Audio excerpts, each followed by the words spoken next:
Alors il y a un sujet bien sûr auquel on ne peut pas échapper, c'est une mitzvah.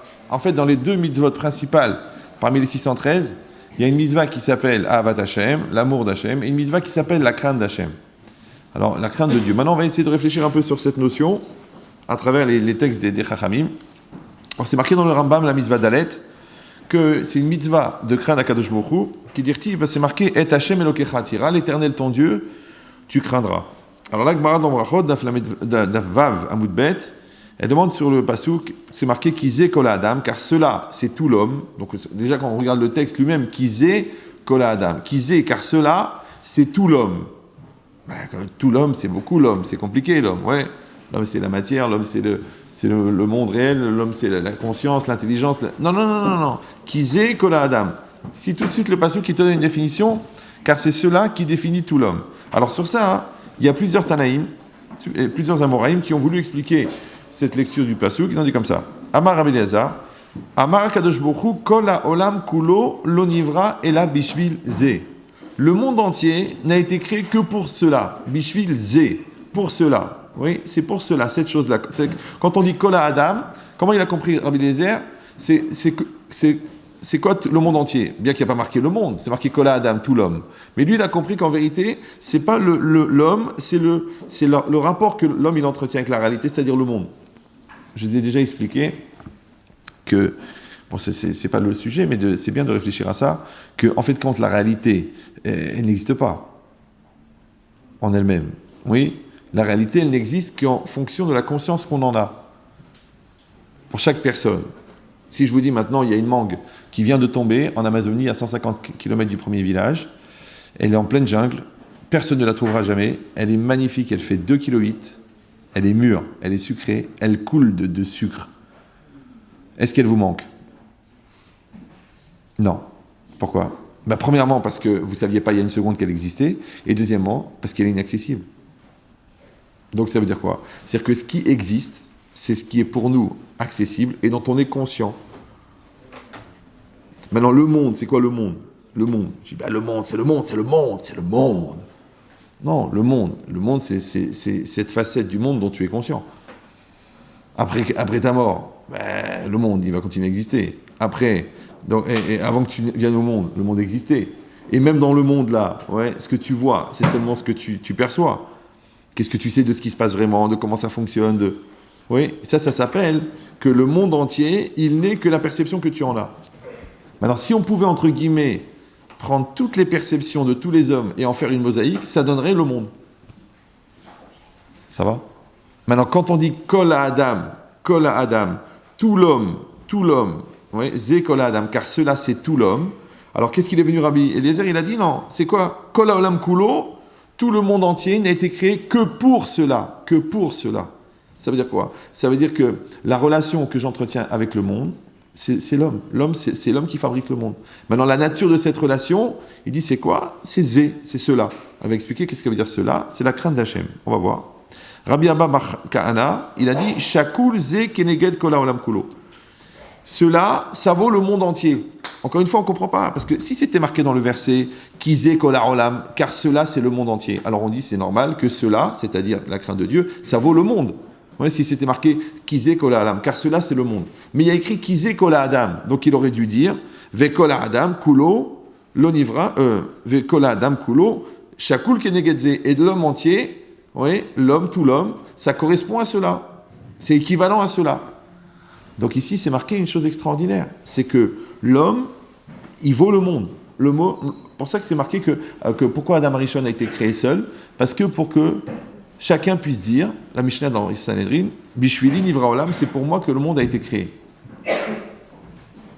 Quand on voit un homme seul, vous voyez un homme seul qui est en train d'attendre le métro. En vérité, ce gars-là, c'est un monde.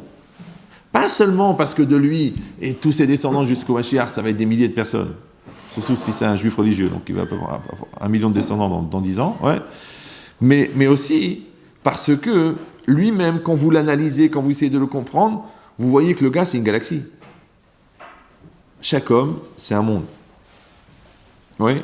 Moi, j'ai renoncé à faire des groupes, parce que les gens, ils font les grands, les petits, les gros, les maigres, les religieux, les intellos, les brels, les footballeurs du dimanche.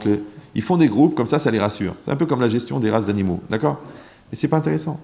Parce qu'étant donné que chaque personne est différente, parce que c'est marqué Keshem, Shepartsufem, Shonot, Kardartem, Shonot, de la même manière que les visages sont différents, les esprits sont différents. Donc ça veut dire qu'il y a 7 milliards de personnes différentes dans le monde. Donc quel intérêt de fabriquer des groupes pour te rassurer toi-même que genre tu maîtrises la compréhension, parce que tu arrives à classer, oui, et, alors que tu as un taux d'erreur de 1 sur 7 milliards. Ça va? Tu as 6 milliards 999 millions 999 999 chances de te tromper puisque le gars, il est unique. D'accord? Par contre, tu as une autre approche, c'est laisse la personne être. Tu la laisses venir à toi, elle te parle, tu l'écoutes, elle te ment, tu l'écoutes, elle te dit la vérité, tu l'écoutes, elle est elle-même, tu l'écoutes, elle n'est pas elle-même, tu l'écoutes. Donc elle te donne, elle, ce qu'elle est. Donc tu as deux solutions. Soit tu veux te rassurer psychologiquement, parce que tu veux genre mettre l'autre dans un groupe et tu as l'impression de l'avoir compris, soit tu laisses à l'autre le droit d'exister et de lui t'expliquer ce qu'il est. Maintenant, même quand quelqu'un il ment, il te dit ce qu'il est, parce qu'il te dit je suis un menteur. Ça va? Et même quand quelqu'un il dit des bêtises sans s'en rendre compte, ben, tu dis parce qu'il est sincère. Donc c'est pas grave. Donc c'est-à-dire que la personne en fait elle-même, on a plus de chances de comprendre quelqu'un en le laissant se définir qu'en le définissant. Mais d'un autre côté, ça donne aussi que c'est le pluriel. C'est le pluriel. Ce qu'il a dit le grand Détartrand. L'enfer c'est les autres. L'enfer c'est les autres. Sartre. Ouais. Nous on dit pile le contraire. Nous on dit le paradis c'est les autres. Pourquoi? Parce que l'enfer c'est la différence. Donc la différence de l'autre elle est insupportable. Mais celui qui utilise la différence pour grandir, il va aller au paradis. Donc le chemin du paradis c'est la différence de l'autre.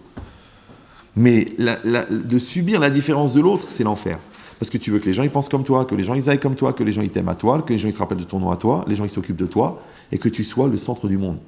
Mais comme chacun il a le même projet que toi, donc les gens que tu traites d'égoïstes parce qu'ils ne s'occupent pas de toi, en vérité c'est parce que toi tu es trop égoïste pour t'occuper d'eux. Ça s'appelle Olam Malé. Chacun c'est un monde. C'est comme si devant toi, t'as des... c'est comme les films de science-fiction qu'il y avait à l'époque, je ne sais pas si ça existe encore, ils te montraient genre un vaisseau spatial, mais en vérité le vaisseau spatial il est grand comme l'Amérique du Nord. Ouais, mais quand tu le vois de loin, c'est un vaisseau spatial. Ouais. Et quand tu t'approches, tu vois des milliers de détails, et à l'intérieur, les gars, ils se baladent dans l'avion dedans. Tu dis, waouh, je croyais que c'était un avion. C'est pas un avion. Or, dans l'espace, tu t'en rends pas compte. S'il était posé par terre, tu dis, mince, c'est l'Aquitaine. Non, mais quand il est en l'air, tu dis, c'est un avion. Et bien, c'est exactement pareil. Si tu dis, la personne qui est en face de toi, c'est une galaxie. Je parle pour les gens qui se sont donnés les moyens d'être eux-mêmes. C'est-à-dire que leur côté unique, il s'est exprimé. Les gens qui sont juste des purs produits de consommation courante fabriqués par la société, ceux-là, ils sont tous pareils. C'est des bouteilles en plastique, tu mets une goutte de plastique, un peu de pression, pouf, ils sont tous les mêmes. C'est des bouteilles de Contrex, ouais. Et d'ailleurs, le Contrex serait étonnant. Ils sont tous pareils, c'est normal, ouais. Ben, c'est pareil. Mais alors, si quelqu'un il veut être vraiment le fruit du conditionnement de la société, eh ben, il va être comme tout le monde. Et c'est un grand Yetzirara, d'accord, de s'imaginer qu'on est mieux quand on est comme tout le monde. Ouais, alors qu'en fait, tout le monde va te dire que tu seras mieux le jour où tu seras toi-même. Et tu peux être que comme toi-même. Parce que si tu veux être comme l'autre, tu auras des problèmes. Parce que ça veut dire qu'il y en a un qui a été écran en trop. Donc il y a des conflits. Donc tu ne peux ni être à la place de l'autre, ni demander à l'autre d'être à ta place. Tu dois être à ta place. Maintenant, pourquoi c'est compliqué? Parce qu'étant donné que tu es unique, il faut que tu trouves ton mode de fonctionnement, ta sensibilité, ton approche, ton regard, après tes fragilités, tes points forts, tes capacités, ton développement. Tu dis, écoutez, moi je voulais juste être fonctionnaire à la mairie de Paris, gagner mes 1762 €, si Dieu veut, Dieu me donne vie jusqu'à la retraite, et ensuite attendre l'Alzheimer en toute sérénité sur la côte. D'accord? Non, la Torah elle te dit non. La Torah elle te dit t'es une neshama, t'es unique, t'es un diamant, t'es une bombe atomique. Vas-y, révèle. Oh, vous savez, on n'est pas tous au niveau, on n'a pas toutes les capacités. C'est une question de destinée, c'est une question. T'as vu? T'es trempé de religion, dommage. Ouais. Que la personne, et c'est ça. Quand on dit maintenant, on parle du monde, oui, parce qu'on a dit shakul, kolam kulo, et on parle de l'homme. C'est marqué kizé kola adam, et qu'est-ce qu'il est venu Rabbi Barkana? Il a dit shakul ze kenegod kola olam kulo. Donc ici, le kola adam, oui, on ne peut pas traduire tout l'homme. En vérité, on parle de l'espèce humaine. Donc là, c'est encore plus compliqué. C'est-à-dire qu'au lieu de regarder chaque individu comme une personne, on doit regarder l'espèce humaine. L'espèce humaine, c'est une conscience humaine qui est dans le monde, d'accord, et qui fait exister le monde. Comme on l'a regardé pour l'individu, maintenant vous le regardez pour le collectif. Il dit maintenant Kizé Kola Adam, c'est-à-dire je vais prendre toute la définition de l'homme, et je dis ça c'est limité à ça c'est défini et représenté dans ça. Rabbi Shimon ben Azaï, il dit Kol Haolam Kulo Lonivra Ela Letzavot Alze. Le monde entier n'a été créé que pour ordonner cela. Donc on a 3 lectures du Passouk. D'accord. Il y en a un qui dit que c'est équivalent au monde entier, un autre qui dit que le monde a été créé pour cela, et un autre qui dit que le monde il a été créé pour qu'on ordonne cela. La nuance est un peu fine. Et qu'est-ce qu'a dit la Gemara? Et c'est quoi tout ça? C'est ce qui est marqué dans le Passouk, sauf davar à kol nishma, la fin d'une chose est d'être entendu, et à Elohim ira, l'éternel ton Dieu tu craindras. Ça veut dire que la finalité de tout, d'accord, tu vois, tous les galaxies, l'univers, les anges, les nerfs, le stress, Carrefour, les Madonna, la bouffe, le truc, la cellulite, tout, ouais, je sais pas comment je vais pas vous citer tout, ouais. Il dit, c'est quoi la finalité de tout ça? Sauf davar à kol nishma. C'est quoi? C'est la fin de toute chose, ouais, et d'être entendu. À kol nishma, tout sera entendu. C'est-à-dire quoi, tout sera entendu? Ça veut dire qu'un jour ou l'autre, eh ben on va nous poser la question. On va nous poser la question. Qu'est-ce que tu as fait? C'est comme si tu regardes, tu dis le CP, le C1, le CE2, le CM1, le CM2, la 6e, la 5e, la 4e, la grammaire, tout ça pourquoi? Pour le bac. T'es là, vas-y. Tu dis, attendez, mais j'ai plein de trucs à vous raconter, j'ai mes vacances. Non. Il y a un énoncé là, tu vois. Tu es en mathématiques, tu as 4 heures, tu vas me faire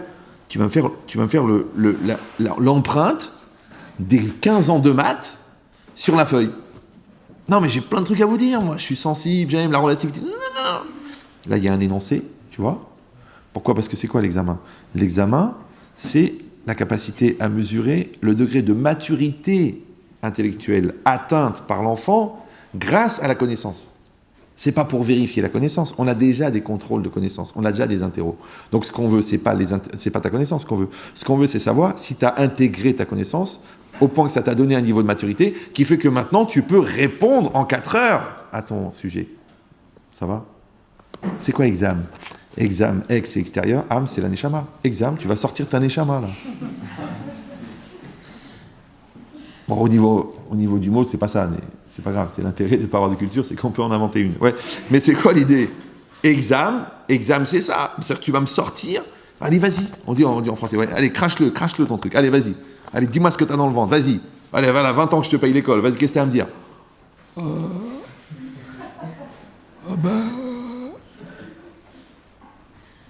C'est comme des gens des Avrechim, des gens des Yeshivot et tout. Je dis, quand vous allez dans une synagogue, et que le rabbin ou un gars de la synagogue il vous dit tu nous dis un Dvar Torah pour Seudat Shlichit, ne dis pas j'ai rien à dire.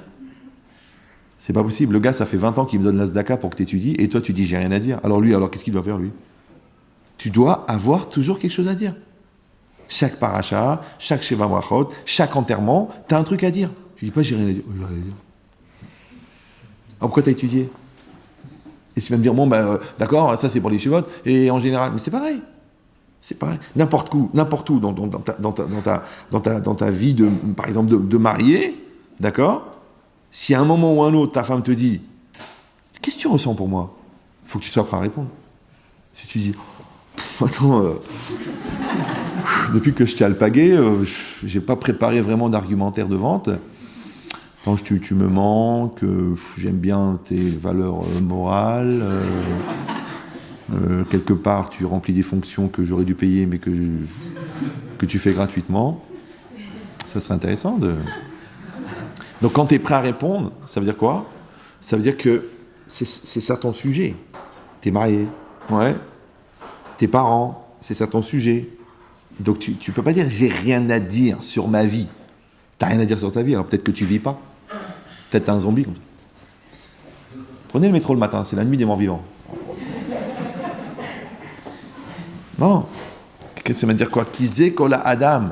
Comment avec toute la finesse, avec toute la complexité, avec toute la beauté de la nature, du monde, de l'homme, des caractères, de la culture, de la pensée, de la philosophie, de la Kabbalah, on nous dit non. Tu sais tout ça, c'est comme s'il y a une espèce de conjugaison de tous les faisceaux lumineux qui sont produits par toutes les personnalités et par tous les désirs d'être, et la communion de tout ça, la confusion de tous les faisceaux existentiels, c'est quoi?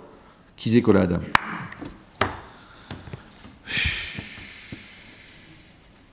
Ça a l'air restrictif. Donc c'est à moi d'essayer d'être convaincant pour que vous compreniez que c'est comme ça que ça marche. Pourquoi? Ça veut dire que la crainte d'Hachem, puisque c'est ça le but de la vie, c'est pour ça que le monde il a été créé, c'est pour ça que l'homme il a été créé, c'est ça qui définit l'homme. Donc, maintenant il y a un problème. Si c'est tellement vital, normalement ce qui est vital est accessible. D'un autre côté, c'est tellement dur à atteindre. Alors comment ça se fait? Puisque ce qui est vital, ça devrait être facile. Par exemple, pour l'instant, on ne paye pas pour respirer. On paye pour boire de l'eau, on paye pour avoir un logement, on paye pour manger, mais on ne paye pas pour respirer. Imagine un jour, écoutez, restriction de la masse d'oxygène, la couche d'ozone étant truc, donc maintenant, il y aura des bornes comme ça, d'accord, tous les 50 mètres, tu mets 3 €. Il y a un mec qui n'a pas d'argent dans la rue, tu fais... Bon, tu lui fais du bouche à bouche, tu lui donnes 50 centimes d'oxygène, le mec sinon il meurt. On ne paye pas pour l'air. On ne paye pas pour la lumière non plus. Ça va? On ne paye pas. Pourquoi? Parce que ce qui est vital est distribué gratuitement. Par contre, on paye très cher les diamants. Ouais. Alors qu'en vérité, les diamants, c'est pas vital. Bon, sauf pour les femmes, mais a priori, c'est pas vital. Ouais. Pourquoi un homme, il offre un solitaire? Vous savez pourquoi? Pourquoi aux fiançailles, on offre un solitaire? Parce que le gars, c'est un message. Il dit attention, j'espérais rester le seul. Sinon, il en faudrait 3-4. Chaque mec qui vient, il en colle un. Il dit comment vous êtes? Ouh, t'es actif, toi. Ouais. Donc c'est quoi? C'est que quand... De quoi je parle? Non, que ce qui est vital est accessible et facile. Donc si on dit que tout le monde entier n'a été créé que pour la crainte de Dieu, donc ça devrait être comme l'air et comme la lumière, ça doit être facile à atteindre. Et de l'autre côté, on voit que tous les efforts qu'il faut fournir, quel niveau il faut, combien de Torah il faut étudier, combien il faut se travailler sur soi, combien il faut développer la crainte pour arriver à la crainte d'Hachem. Alors je comprends pas, c'est quelque chose de facile ou quelque chose d'inaccessible. Alors regardez ce qu'elle dit la Gemara dans Brachot Daf Lamed Gimel. Amar Rabbi Hanina. Akol bidei shamaim, tout est entre les mains du ciel, chutz mirat shamaim, sauf la crainte du ciel. Shinema, ve'ata Israël, ma Hashem elokecha shoel mi'imach ki im le'ira. Moshe Rabbeinu, il parle au peuple d'Israël, et il leur dit, ve'ata, et maintenant Israël, qu'est-ce que HaKadosh Baruch Hu demande de toi? Et si on traduit littéralement, si ce n'est que de le craindre, ki im le'ira. C'est un langage bizarre. D'accord? Normalement, la Torah aurait dû dire qu'est-ce que je vous crois attend de toi? L'ira, de le craindre. Mais c'est quoi qui im l'ira? La Torah n'a pas dit qu'est-ce qu'elle t'a demandé à la Torah? Juste de garder Shabbat. Il n'y a pas écrit ça. Il y a écrit tu dois garder Shabbat. Ouais. Il n'y a pas écrit juste de manger cachère. Non, c'est marqué tu mangeras cachère. Il n'y a pas écrit juste de manger cachère. Alors la Gemara, elle s'interroge sur ce langage. C'est-à-dire quoi? Qui im l'ira? Ouais. Juste de le craindre. C'est pas possible. Puisqu'on vient d'expliquer que la crainte, c'est la chose la plus énorme et c'est le but du monde. Et Moshe Rabbeinu, quand il enseigne l'obligation de craindre, qu'est-ce qu'il dit? Il dit qu'est-ce qu'il demande à Hachem? Qui me lire? Ah bon, c'est quoi? Bon, écoute, il y a une formalité, bon, juste 2 minutes si tu peux, ça te dérange pas, tu vas, tu tamponnes et tu... Non, c'est sérieux. Alors la Gemara demande, elle dit Atou irat shamaim miltaz utratai. Est-ce que la crainte de Dieu c'est quelque chose de petit pour que Moshe Rabbeinu il parle comme ça, il dit qui me lira, juste de le craindre? La Gemara, elle dit pourtant, Ve'a enlo le'akadosh baruch hu beben genazav, et là, otsar chez les Ratchamaim. Hachem, il n'a, dans sa, entre guillemets, dans sa caserne de trésors, dans sa réserve de trésors, il n'a que la crainte d'Hachem. Ouais, pourquoi? Parce que c'est marqué Akol bidei shamaim, tout est entre les mains du ciel, sauf la crainte du ciel. Ça veut dire qu'en fait, Hachem a tout, Hachem détient tout, Hachem maîtrise tout. Sauf une chose, la crainte d'Hachem. C'est ça, Akol bidei shamaim. D'accord? Maintenant, pourquoi? Puisque c'est quelque chose de tellement important, et puisqu'Hachem n'a créé le monde que pour cela, et que toute la journée, il est en train d'attendre de recevoir quelques gouttelettes de crainte d'Hachem, ouais, il attend ça. et il prend ces gouttelettes de crainte d'Hachem, cette sueur de la mitzvah, cette crainte, d'accord, de pas faire la sniout, cette peur de pas transgresser Shabbat, c'est cet investissement dans la tfila. Il prend toutes ces étincelles-là extraordinaires de crainte et il les met dans une boîte et il les regarde comme ça. C'est ça le but de l'existence pour Hachem. C'est ça le but de la création du monde. Alors comment tu peux dire qui im le ira si ce n'est que de le craindre, sous-entendu que c'est quelque chose de léger, de petit. Alors, elle répond un truc incroyable. Amarle in, oui, les gabé Moshe miltaz rutatari. Ouais, pour Moshe c'est quelque chose de petit. Et l'Agma a dit, Machal le Adam chez Mevakshi Mimeno Kili Gadol. C'est l'exemple d'un homme à qui on demande un grand ustensile, Veyeshlo, et il a. Domer Alav Kekili Katan, c'est comme un petit. Par contre, si on le demande un petit et il n'a pas, c'est comme un grand. C'est comme si tu vas voir un riche, tu lui dis prête-moi 1 million d'euros. Bon, étant donné que juste l'année dernière, il a pris 7 milliards, donc il dit, tiens, voilà, 1 million. Ouais. Mais tu vas voir un type qui est très, très, très limite, qui a juste son RMI, et tu lui dis prête-moi 70 000, et tu dis, écoute, quand tu insultes ma famille, s'il te plaît, tu parles différemment, d'accord? Il peut pas 70 000 euros. Et le gars, il calcule, il faudra 28 ans pour les gagner en mettant de côté sans manger. Ouais. Comment il va te donner 70 000? Donc celui qui est riche, pour lui, c'est rien du tout. Celui qui est pauvre, pour lui, c'est beaucoup. Maintenant, Moshe Rabbeinu, il est tellement riche de crainte d'Hachem, alors lui, quand on dit, tu sais, Hachem, il a demandé la crainte, il dit, oh, Hachem, il a demandé juste la crainte. Comme ça, dit la Gemara. Ouais. Mais pour un homme normal, comme nous, ou comme le Gaon de Vilna, c'était quelque chose d'énorme. C'est bizarre, non? Alors maintenant, le Maharal de Prague, il pose la question. Il dit premièrement, ça veut dire quoi? Akol bidei shamim chutz mirat shamim. Tout est entre les mains du ciel, sauf la crainte du ciel. Si vraiment le bon Dieu il s'occupe de tout, ouais, et il fait tout, et il met tout en place, c'est dommage que juste dans la crainte, il nous laisse tomber. Je ne sais pas si vous me suivez. C'est-à-dire que le monde, la nature, la matière, les galaxies, le déplacement de trucs, l'âge des articulations, le nombre de globules blancs, les rencontres, l'argent que tu gagnes, les clients qui acceptent, la banque qui accepte le crédit, l'endroit où tu habites, la personne que tu épouses, les enfants que tu as, Akol bidei shamayim. D'accord? Tout, c'est d'une précision, c'est une grande discussion entre les philosophes de la Torah, oui, pour savoir si quand une feuille, elle tombe d'un arbre, quelque part perdu au Nevada, oui, Nevada, c'est une contraction de nada et de neve, ouais. Est-ce que c'est la trajectoire de la feuille qui se déplace sur une distance de 8 mètres entre l'arbre et le parterre, est-ce que cette trajectoire, elle est déjà préétablie? Bien que tout le monde s'en contre-tape, mais quand même, ça fait partie du projet divin. Ça veut dire quoi? Ça veut dire que la trajectoire de la particule, elle est déjà préétablie depuis la création du monde.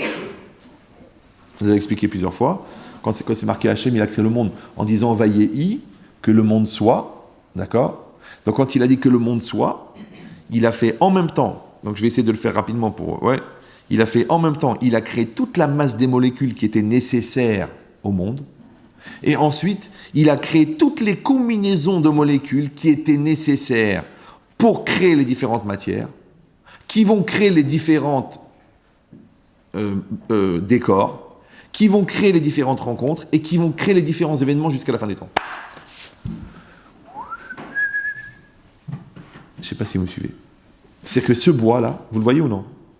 Je touche du... Bon, vous le voyez, d'accord? Ce bois-là, même quelqu'un qui n'a pas la émouna, même quelqu'un qui ne croit pas en Dieu, il peut quand même croire qu'avant qu'il y ait ce bois, il y avait un arbre. Vous me suivez ou non? Ça m'étonnerait que les gars, ils ont été ramassés de la poussière de châtaigne, qu'ils l'ont mélangé avec de la colle, qu'ils ont reconstitué un aggloméré qui ressemble de loin à du bois, et ensuite qu'ils l'ont peint et lissé pour que ça ressemble à une planche. Non, ils ont pris un arbre. C'est un truc à la limite simple. Oui. Donc si cette planche témoigne qu'il y avait un arbre, l'arbre, il témoigne qu'il y avait une graine. Cette graine-là, avant ça, elle était encore autre chose. Vous avez appris à l'école, rien ne se perd, tout se transforme. C'est facile à comprendre. Tout le monde est d'accord avec ça. Moi, une fois j'ai levé la main, le prof, je sais pas, il s'est vexé. Rien ne se perd. Donc, cette loi physique élémentaire, reconnue par chacun d'entre vous, mes chers élèves, on avait ouais. Rien ne se perd, tout se transforme. Alors moi, comme un brel, ou comme un juif, j'ai levé la main, j'ai dit, excusez-moi, si rien ne se perd, tout se transforme, le programme, il est établi ou non? Le programme des transformations. Il m'a regardé comme ça. Genre, comment ça se fait que t'as un cerveau, toi? Tu peux pas rester comme le reste des yaourts qui tournent, là? Ça les dérange. Donc c'est quoi l'idée? C'est que si on dit que, et moi je parle de la particule, c'est-à-dire la particule, vous voyez, c'est ça divisé par 1 milliard. Si chaque particule, depuis la création du monde, elle a une trajectoire préétablie par laquelle elle va passer pour être et devenir, et être et devenir, et être et devenir, et être et devenir, et que l'ensemble de toutes ces particules, ça crée la matière, et que dans la matière, il y a de la matière vivante et de la matière inerte. Ensuite, dans l'échelle de la temporalité, il va y avoir un moment où la matière vivante, elle va rencontrer la matière inerte, c'est-à-dire que je sais pas moi, l'antilope, elle va arriver sur l'arbre et elle va manger le feuillage. D'accord? Donc le feuillage, il va devenir de l'antilope. Ça va? L'antilope, elle va être mangée par le lion. Donc l'antilope, elle est devenue le lion. Après le lion, il va se fracasser, je sais pas, on va le tuer, on va prendre sa peau. Donc il y a une partie qui va devenir un tapir en Angleterre. Vous avez compris ou non? Rien ne se perd, tout se transforme, tout est préétabli. Donc je vous laisse prendre quelques mois pour réfléchir à la complexité de la redistribution des particules pour donner journellement une dimension harmonieuse à une réalité qui ne devrait pas l'être, puisque d'après les scientifiques, c'est arbitraire. Parce que si tu crois en Dieu, donc la réalité, elle est homogène. Mais si tu ne crois pas en Dieu, pourquoi elle dure? Pourquoi le mélange, il est harmonieux? Comprenez ou non? Pourquoi il est harmonieux? C'est bizarre. Tu dis, écoutez, c'est la nature. Ce sont des règles de la nature. L'intérêt de faire 15 ans d'études pour dire des lourdeurs. Mais si on parle des particules, si on parle des atomes, ouais, si on parle de la structure énergétique de la matière, pourquoi elle se reproduit? Pourquoi elle suit un cycle? Pourquoi? Puisqu'on parle, c'est des explosions, d'après toi c'est arbitraire. Il n'y avait rien, après ça a explosé, après ça a fait le Big Bang, après c'était toute une bande d'électrons fous qui ont fait une ambiance, et ça a créé la matière. Et après la matière, elle a continué, toujours dans cette forme d'explosion, puisque l'univers il s'étend, il s'explose, et bien toute cette explosion, elle a continué de manière harmonieuse à faire des forêts, des oiseaux, Pourquoi elle fait des oiseaux? Pourquoi elle ne fait pas des Walkman? Pourquoi elle ne fait pas des hamburgers avec ton stylo? Pourquoi ton micro, le lendemain, c'est pas le nez de quelqu'un? Tu dis non, mais ça n'a pas de sens. Je veux dire, même si on est nez à nez avec le micro, il ne va pas s'identifier, le micro. Je te dis, mais pourquoi? Puisque rien ne se perd, tout se transforme. Alors pourquoi le micro ne devient pas un nez? Est-ce que quelqu'un dit, écoutez, les questions débiles, c'est pas la peine. Mais c'est Einstein qui a dit ça. Einstein, il a dit, il n'y a personne qui peut expliquer la durée de la structure énergétique. Pourquoi la structure énergétique de la matière, à un moment ou à un autre, elle change de nature et devient autre chose? Pourquoi? Comment ça? Qui c'est qui calcule que ce papier, il va devenir autre chose? Je dis, mais c'est moi qui l'ai jeté. Je parle pas de toi. Ouais. C'est-à-dire que si tu regardes le monde au niveau de l'atome, il n'y a rien. Si c'est pas un projet global qui gère la transformation. Maintenant, jusqu'où il va la précision du projet global? Que les cheveux, ils poussent sur ta tête. Heureusement qu'ils ne poussent pas dans ta bouche. Ouais. Le projet global. Que tu as rencontré telle personne et pas telle autre. D'accord? Le projet global, que tu as raté le train et tu t'es marié avec celle-là qui attendait sur le quai. Le projet global, que les enfants qui sont nés, ils sont ceux-là et pas des autres, alors que toi-même, tu as des milliards d'éléments qui te constituent, et l'autre, il a des milliards d'éléments qui te constituent, et la combinaison de vos 2 milliards d'éléments, elle aurait pu faire 1 milliard d'enfants différents, et c'est ceux-là qui sont nés. Avec tel type de sensibilité, tel type d'approche, tel type de désir, tel type d'envie, tel type de forme de corps, tel type de... L'autre, il a un peu plus tes épaules, l'autre, il a un peu tes hanches, l'autre, il a ton nez, l'autre, il a... Tu te rends compte, les combinaisons? C'est pour ça que les gens qui me disent, vous savez, je maîtrise la situation.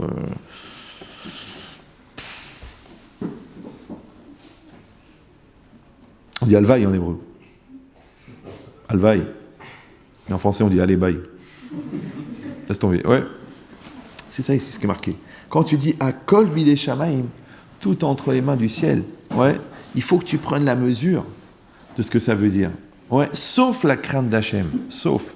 C'est-à-dire qu'il y a le monde entier d'un côté, il y a tout l'univers, avec toute l'histoire, avec toutes les destinées humaines, et de l'autre côté, sur le plateau, il y a la crainte de Dieu. Tu dis, mais attends, mais... Et si tu as compris le degré de présence extraordinaire d'Hachem dans la matière et dans la réalité, dans l'histoire, ouais, en proportionnel, tu vas calculer le degré d'absence. Parce que là, s'il est là, route, sauf là. Il est ici et pas ici. S'il n'est pas ici, d'accord? Alors, si tu as compris la présence de Dieu dans la réalité, imagine l'absence. On ne peut pas imaginer l'absence de Dieu. Ça n'existe pas. Je ne parle même pas des gens qui pensent que ouais, il n'est pas là parce que j'ai raté mon permis. Oh, t'as rien foutu, tu voulais l'avoir, elle est bonne. Ouais. Non, je parle même des personnes qui comprennent qu'en fin de compte, Hachem c'est tout. Donc si Hachem c'est tout, et que c'est pas qu'Hachem est dans tout, c'est que tout est dans Hachem. Donc c'est quoi sans Hachem? Et si tu vas dire non, on ne parle pas d'Hachem lui-même, moi Hachem lui-même c'est sûr qu'il est partout. Mais même son intervention, sous-entendu, dans le reste il intervient, en temps réel à chaque instant il crée la réalité, mais dans la crainte de Dieu, il te laisse faire. Il n'intervient pas. Mais même ça c'est difficile à comprendre. Parce que tu veux mettre les téphilines. Voilà, on est en 2014. Tu te lèves un matin, tu dis oh, dis donc, j'ai lu ce matin dans le schéma en français Ukshartem otam leot aliadechem, ve'ayu le totafot ben anechem. S'agirait-il de mettre des phylactères sur son corps? Oui, Benoît. Alors, comment pourrais-je accomplir cette mitzvah? Eh bien, tu vas en acheter. Tu dis comment c'est possible? 3500 ans après le don de la Torah, il y a encore des gars qui fabriquent des phylactères. C'est extraordinaire. Parce que je te rappelle que les poteries de Mésopotamie, ça fait longtemps que c'est plus en vente. Intéressant, non? Comment ça se fait qu'Hachem il a organisé que depuis 3500 ans, il y a des gens qui savent abattre la bête parce qu'il faut une bête cachère, il y a des gens qui savent travailler la peau, il y a des gens qui ont appris les lois pour le faire, il y a des gens qui ont appris les lois de l'écriture alors qu'il y a plus de 500 lois par lettre. Après, il y a des gens qui ont pris de leur temps pour écrire. Après, il y a une quantité suffisante pour que tous les juifs du monde puissent mettre des téphilines. Et même s'il y a du commerce là-dedans, mais même, pourquoi je vais faire ça? Je vais faire autre chose. Les mecs qui sont assez malins pour faire ça, pourquoi pas pour ouvrir une banque? Ouais. Non, j'exagère, 2, d'accord? Donc, pour que toi tu viennes, et tu vas à rue Richer, ou la rue Manin, ou la rue Trebabin, et tu dis bonjour, je voudrais des téphilines. Tiens, voilà des téphilines. Normalement, c'est nous qui devrions aller en Picardie. Bonjour, je voudrais acheter une vache. C'est pour manger? Non, c'est pour écrire. Ah, au milieu du papier à lettres, quand même, c'est moins lourd. Et vas-y, prends la bête, et fais la shrita, et travaille la peau, déjà 6 mois pour travailler la peau, après fabrique les téphilines sous pression, il faut déjà savoir le faire, et fabriquer ça, après les noircir, les truquer, après les tailler, après les polir, et après écrire les lettres, après les parachutes, après les halachot, déjà t'en as pour 3-4 ans pour les apprendre, et après tu dis, ah, Baruch Hashem, à 48 ans, je vais mettre les téphilines. C'est bien que tu te lèves un matin, tu dis, tiens, je voudrais des téphilines, tiens, vas-y, hop, tiens, 300 €, 400 €, 500 €, selon le niveau de crainte d'Hachem, ouais, tu peux acheter aussi des prospectus, l'école est là, d'accord? Non, tu fais les choses propres, et bien ça existe. Mais le fait que ça existe en soi, je sais, encore une fois, vous allez dire, oui, mais c'est normal, c'est l'offre et la demande. Mais non, c'est pas vrai, je te dis, où elle est la poterie de Mésopotamie? Il y a des gars, des pharisiens, qui étaient des grands marchands et des fabricants d'orfèvrerie, eh ben, où il est leur magasin, Place Vendôme? Vous me suivez ou... Pourquoi de père en fils, les mecs, ils n'ont pas fabriqué des bijoux? Et puis là, maintenant, Place Vendôme, on a Circopulos Verigbalos, pharisien d'origine, grand développement en Babylone à l'époque, et ensuite à Constantinople. Et puis là, il a ouvert sa boîte, Place Vendôme. Il a disparu, le gars. On l'a oublié. Il reste horizon. C'est un archéologue qui a retrouvé un morceau de bijou, comme ça, au fond d'une carrière là-bas, en Libye. Il dit, on pense que ce sont des bijoux d'origine pharisienne. D'après l'écriture, il s'agirait de Rastatopoulos Beglobatos, qui a été repris ensuite par Tintin. Mais c'est quoi l'idée, ouais? C'est quoi l'idée? C'est que le fait même que Akadosh Baruch Hu il fasse que 3500 ans, on puisse encore mettre les téphilines, aller au mikvé, trouver une synagogue, avoir des livres. Rien qu'avoir un Sefer Torah. Un Sefer Torah, c'est extraordinaire. Vous avez vu un Sefer Torah comment c'est? Oui, vous avez déjà vu.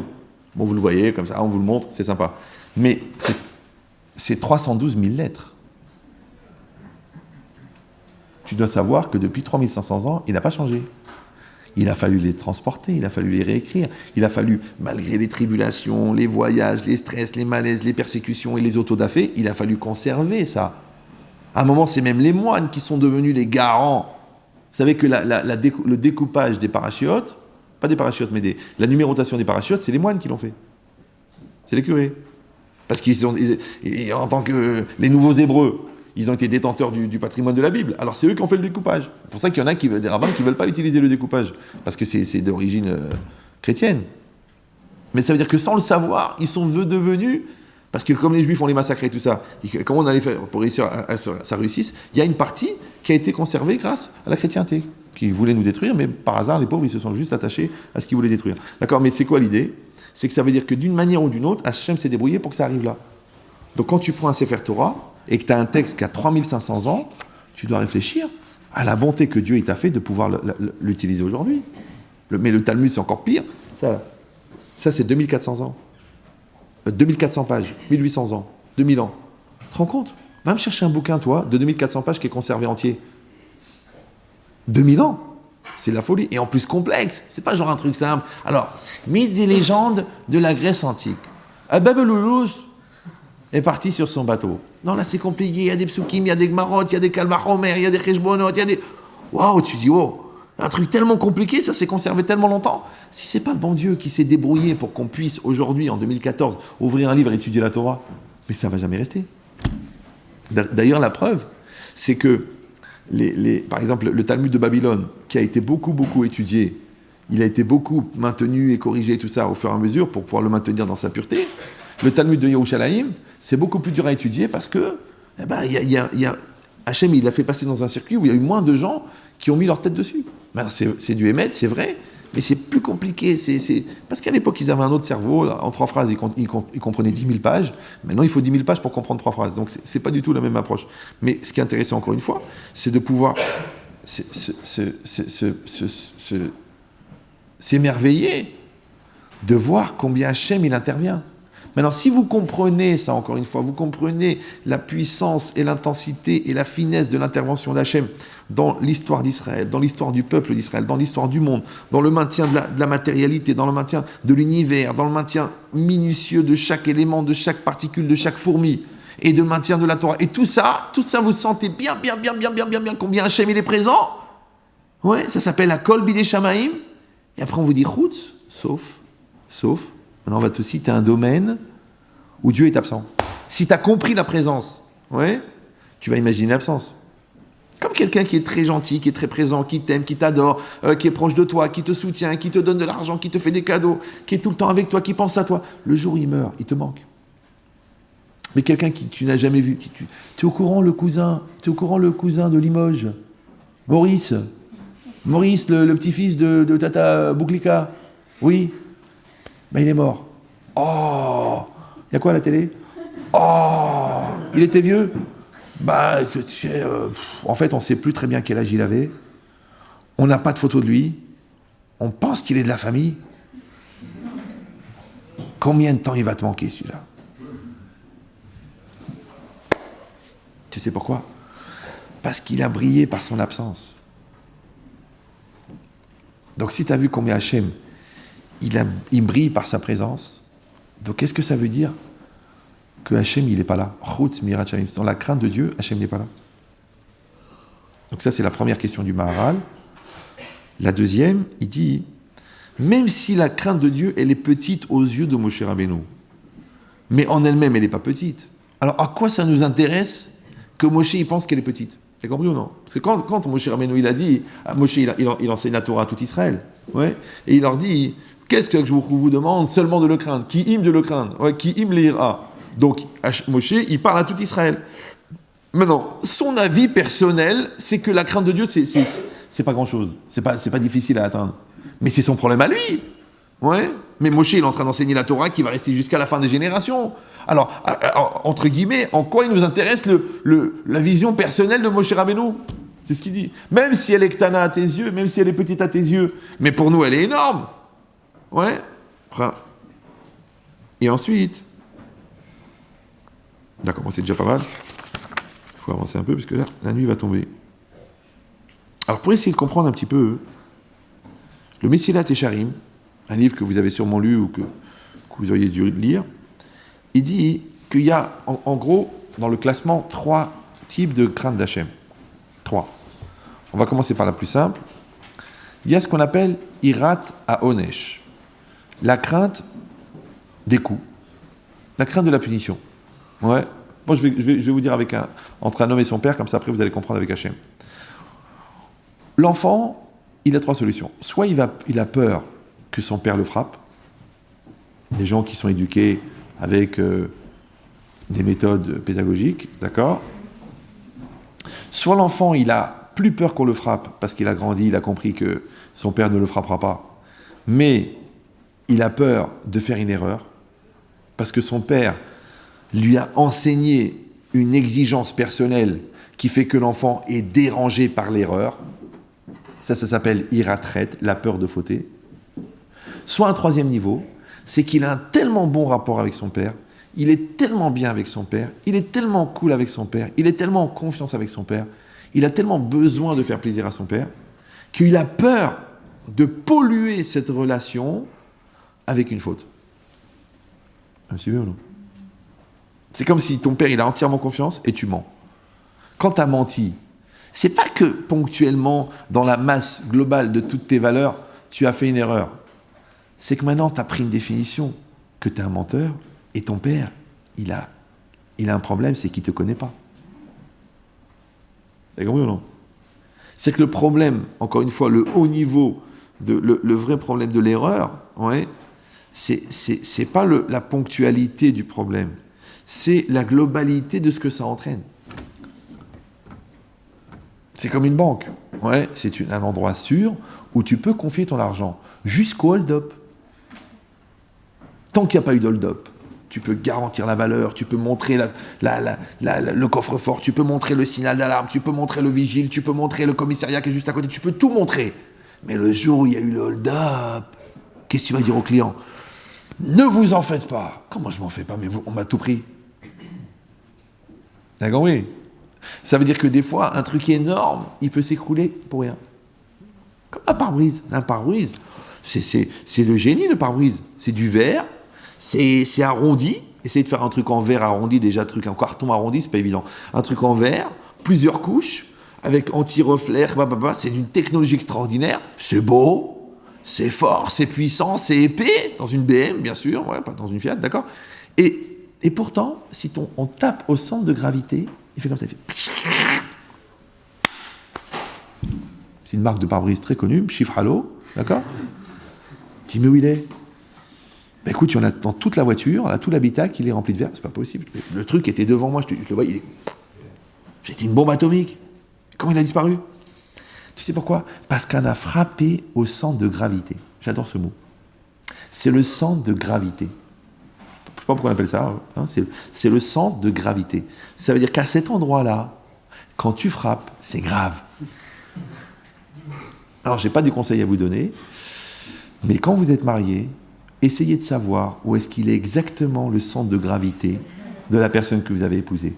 Si vous n'avez pas envie de voir le pare-brise exploser. Ouais. Et puis quand le pare-brise il est explosé, c'est pas que tu te dis, bon allez tiens, je vais mettre un peu de colle, écoute, ne t'énerve pas, ne t'angoisse pas, c'est rien du tout. Allez, voilà, j'ai de la colle, tiens, j'ai de la U, j'ai de la glu 3, glu 4, glu 5, et vas-y, et j'essaie de reconstituer le... On peut pas reconstituer un pare-brise. Tu sais pourquoi ? Parce qu'entre nous, il y a quelque chose qui a été brisé. Parce que tu as frappé au centre de gravité. Et ben moi je pense, hein, à mon humble avis, qui n'engage que moi, et au pire j'ai raison, que les 3/4 des gens, ils savent même pas où il est le centre de gravité. Ils savent pas. Mais le Yetzer Hara, dans sa grande finesse et sa grande intelligence, il va te faire dire le mot qu'il faut pas dire. Il va te faire embêter l'autre au moment où il faut pas l'embêter. Il va te faire t'enfoncer dans un sujet qui n'a pas d'intérêt. Il va te faire prolonger un mensonge qui aurait dû disparaître. Et en le faisant, tu as détruit tout. Mais toi-même après la discussion, tu dis, mais c'est vrai, mais pourquoi j'ai parlé de ça ? On était tranquillement en train de préparer les vacances, et d'un seul coup, je lui dis, dis-moi, Ludovic, c'était bien ton ex. Toi, tu dis, écoute chérie, j'ai 48 ans, on a 28 ans de mariage, on a 6 enfants. Ludovic, c'était une histoire à Yavne. Pourquoi tu parles? Oui, ben justement, Ludovic. Ouais. Imagine-toi qu'il a été muté, c'est mon patron maintenant. Tu crois que toute la journée, je vais me taper la gueule de mec qui... Tu dis, écoute chérie, là, tu rentres dans un truc, j'ai rien à voir, moi. C'est, le gars, il est là, il muté, démuté, permuté, c'est pas grave. Mais toute la journée, je vais le voir, je vais m'imaginer en train de t'embrasser. Là, tu vois, là, t'es rentré dans le centre de gravité, là. Elle vient d'accoucher il y a une semaine. Qu'est-ce que tu viens avec ton Ludovic, toi? Il y a des gens comme ça. Après, des mois après le divorce et tout ça, ouais. Mais pourquoi j'ai parlé de ça? Mais qu'est-ce qui m'a pris? Mais je suis un malade. Ouais. Des trucs bizons. Tu sais que ta belle-mère, elle va tomber malade si tu lui dis que tu viens pas pour le Soukot. Ne lui dis pas! Non, tu lui dis, toi, à chaque voix, tu lui dis, attention, ami, ne comptez pas sur nous! Mais avec ça, elle qui reçoit toute la tribu, toutes les fêtes, toi, la nouvelle belle-fille, la pervers, tu refuses de venir à Soukot, tu veux détruire la tribu. Tu veux détruire l'intégrité du groupe familial qui existe depuis les Bédouins. Tu vas le regretter. Et Tom, après, tu dis, mais pourquoi je suis fou? Pourquoi je lui ai dit? C'est ça l'idée. Ouais. L'idée, c'est que de toute façon, le centre de gravité, tu sais quoi, c'est même pas toi qui le trouve. La preuve, c'est que même toi, après, tu dis, oh, écoute, je sais pas pourquoi j'ai dit ces mots-là, ça m'a échappé, j'ai pas réfléchi avant de parler, je me rendais pas compte que ça te ferait tellement mal, t'as compris? C'est que quand tu n'as pas ce contrôle, quand tu n'as pas cette maîtrise de ta parole, de ton regard, de tes oreilles, de ton corps, de tes pulsions, il y a quelqu'un d'autre qui a pris le volant et t'a emmené quelque part. Et vas-y, passe ta vie à essayer de regretter les choses que tu n'as pas voulu faire. Mais que tu as quand même fait parce que tu ne pensais pas que c'était tellement grave. C'est marqué, ça s'appelle quoi? Ça s'appelle Irat Chet. On était où? Irat Romemut. Voilà, donc je répète. Avec Hachem, c'est comme avec le père et l'enfant. Ouais. Non, première chose, Irat Haonesh. C'est que les gens qui ne sont pas trop évolués dans leur Torah, ils ont peur de prendre des coups. Tu dis à maladie, il va tomber, accident, tu conduis, non? On ne sait jamais, en vérité, parce que la personne, elle sait qu'elle fait beaucoup d'avérotes et qu'elle mérite la tréha. Ouais. Mais quand tu mérites la tréha, c'est-à-dire qu'il va un tsunami qui va t'arriver, c'est pas la peine d'ouvrir le parapluie. C'est comme quand tu dis Hazé Shalom, c'est quand tu ouvres un parapluie alors qu'il y a un tsunami. C'est comme s'il y a un météorite qui va tomber, qui fait la taille de la Normandie, et toi, tu ouvres ton parapluie. Tu dis, les enfants, venez, servez-vous. Non, pas toi. C'est un météorite, Yahmar. Il y a un météorite qui fait la taille de la Normandie. D'ailleurs, on voit Deauville sur le coin. Il va tomber sur toi. Et toi, tu mets un parapluie. Si tu as tellement peur que ça t'arrive, fais attention à ce que tu fais. Au lieu de dire Hazé Shalom, et tu continues à faire des avérotes. Donc ça s'appelle Irat Onesh. C'est-à-dire que tu as peur d'être rattrapé par tes actes. Mais on est toujours rattrapé par ses actes. Je vais vous dire mieux. Ouais. C'est un peu violent, mais c'est pas grave, on est entre nous. Tant que c'est pas un cours obligatoire, donc a priori vous venez de votre plein gré. Il n'y a pas de punition dans la Torah. Ça n'existe pas. C'est pas vrai, je malcoute, 39 coups, Chayav Mita, tu dois mourir. Non. Il n'y a pas de punition dans la Torah. Il y a des conséquences. C'est comme si le cancérologue, il te dit, si vous continuez à fumer vos 4 paquets de Marlboro par jour, il va vous arriver la tache sur les poumons, la carte de la mort. Et si tu vas dire, il m'a maudit, je suis puni, ouais, c'est une incantation maléfique que m'a fait le cancérologue, c'est la cigarette. Taf après taf, tu as fabriqué ton cancer. Tu es tout seul. Un jour, tu vas voir que le Shabbat, il a aussi des conséquences. Ouais. et que de ne pas manger cachère, ça a aussi des conséquences. Maintenant, tu peux décider d'arrêter de manger taref parce que tu as peur de prendre des coups, parce que tu as peur des conséquences. Tu vois bien que les gens qui mangent du crabe, un jour ou l'autre, ils marchent de travers. C'est logique, d'accord? D'accord? Et c'est quoi l'idée? C'est que tu peux regarder les choses dans un côté superficiel, comme l'enfant qui apprend de prendre les coups. Maintenant, l'enfant qui a fait des bêtises, ouais, même s'il est sûr que personne ne l'a vu, quand son père lui dit « il faut que je te parle », il fait comme ça. Pourquoi tu fais comme ça? Ouais. Pas parce que ton père est méchant. Même des enfants que tu n'as jamais frappés, ils te disent « tu sais papa, j'ai menti parce que j'avais peur que tu me frappes. Mais je t'ai jamais frappé. » Si, je t'ai frappé tous les jours. Si, je t'ai crucifié de temps en temps. Si, je t'ai pendu par les pieds. Je dis « je comprends que tu as peur. Mais là, tu es traumatisé parce que je t'ai rien fait. » Oui, ça c'est le dernier recours de l'enfant. Genre, j'ai menti parce que j'avais peur que tu cries. C'est normal. Au lieu de dire, j'ai pas menti parce que j'avais peur que tu cries, il dit, j'ai menti parce que j'ai peur que tu cries. D'accord? C'est comme si quelqu'un, il met un clou là pour mettre un chapeau. C'est pas la peine, il y a les oreilles. Il va tenir. Ouais. Donc ça s'appelle quoi? Irata Onesh, la peur de la faute. Ce qui est le plus bas niveau, mais malheureusement le plus répandu. Ouais. Deuxième niveau, c'est quoi? C'est que quelqu'un, il va étudier la Torah, il va travailler sur lui-même, il va s'affiner, il va comprendre les choses, il va comprendre les lois du Shabbat, il va comprendre. Alors, il veut faire un beau Shabbat. Comme il a fait un beau Shabbat, ça fait de la peine. Quand je vois des gens, par exemple, ils vont dépenser 2000 € pour acheter une souka, et ils vont acheter 3000 € de courses et tout ça, et tu rentres dans la souka, tu vois qu'elle n'est pas cachère. Le gars, il a tout fait sauf les halachot. C'est dommage. Ouais. L'autre, il a été acheter des téfilines à 800 €, il les met là, et là. Il dit, c'est bon là, c'est bon? Ben écoute-moi, à ta place, j'en mets un là et un là. Et après, tu revends le truc à BEAT ou... Ça fait de la peine. Le gars, il a payé très très cher. L'autre, elle va au mikvé, mais elle ne peut pas rentrer entièrement. Elle dit, je ne peux pas, j'ai peur d'attraper une mycose. Mais tu es une mycose. Comment tu vas attraper une mycose? Ouais. Alors elle rentre comme ça, elle revient. Mais rentre dans l'eau. Ah, j'ai peur de te noyer. Comment tu vas te noyer? Ouais. Donc c'est dommage, tu fais le mikvé à moitié, tu mets les tefilines, tu fais pas comme il faut, tu fais la souka pas comme il faut, tu vas manger cachère à Tel Aviv, manque de peau. Tu te dis, c'est quand même bizarre qu'à Pessah, ils nous mettent des matzot et du pain dans le panier. Comment il s'appelle le restaurant? Libre arbitre. Oh, c'est joli. Il a écrit en français. D'accord. Donc ça veut dire quoi? Ça veut dire que ça s'appelle iratret. C'est-à-dire que quand tu as atteint un certain niveau d'évolution, un certain niveau de connaissance, un certain niveau de relationnel avec la loi, tu veux plus fauter. Tu veux pas. C'est comme si tu fais un dossier, tu prépares, fais-le propre. Ouais, tu vas rendre le dossier. Alors, le gars, il t'a dit, bon, vous me faites le dossier. Bon, vous me faites le dossier du pont. D'accord, tu as fait le dossier. On n'a pas besoin qu'il y ait des ratures, on n'a pas besoin qu'il y ait des taches d'huile, on sait que tu as mangé, d'accord? On n'a pas besoin qu'il soit corné, on n'a pas besoin. Fais-nous un truc nickel. Mais quand tu le fais nickel, ouais, ça s'appelle irretraite. C'est pas que tu as peur d'être puni, c'est que tu as le souci que ça soit bien fait. Ouais, tu veux pas, t'as peur de fauter parce que tu as peur d'user, tu as peur de polluer, tu as peur de salir. C'est dommage, c'est parfait, fais-le parfait, fais-le bien.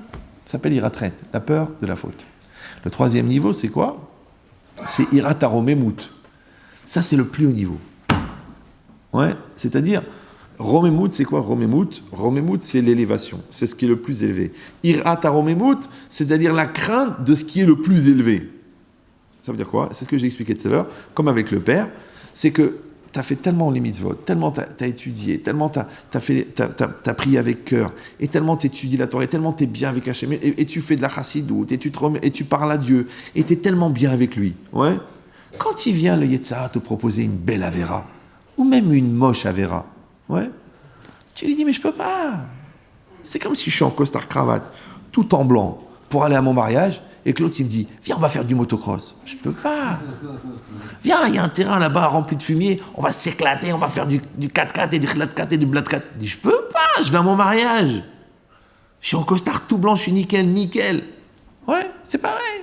Quand toi, t'es une jeune fille, t'es sympathique, t'es propre, t'es bien, t'es dans ta tête et tout ça, et que le gars, il te dit, bon, écoute, tu sais quoi, ça fait 6 mois qu'on est ensemble, ça te dérange si on s'allonge et qu'on vérifie que tout va bien au niveau plomberie? Tu lui dis, mais non, je vais arriver à la choupa, impeccable. Pourquoi j'ai besoin? Pourquoi faire? Ouais, mais tu comprends, aujourd'hui, il faut se détendre, et puis on a besoin, et puis c'est une façon aussi de montrer notre amour. Pourquoi je vais montrer mon amour en donnant mon corps? Tiens, je t'écris un papier, tiens, je t'aime, tiens, vas-y, embrasse-le.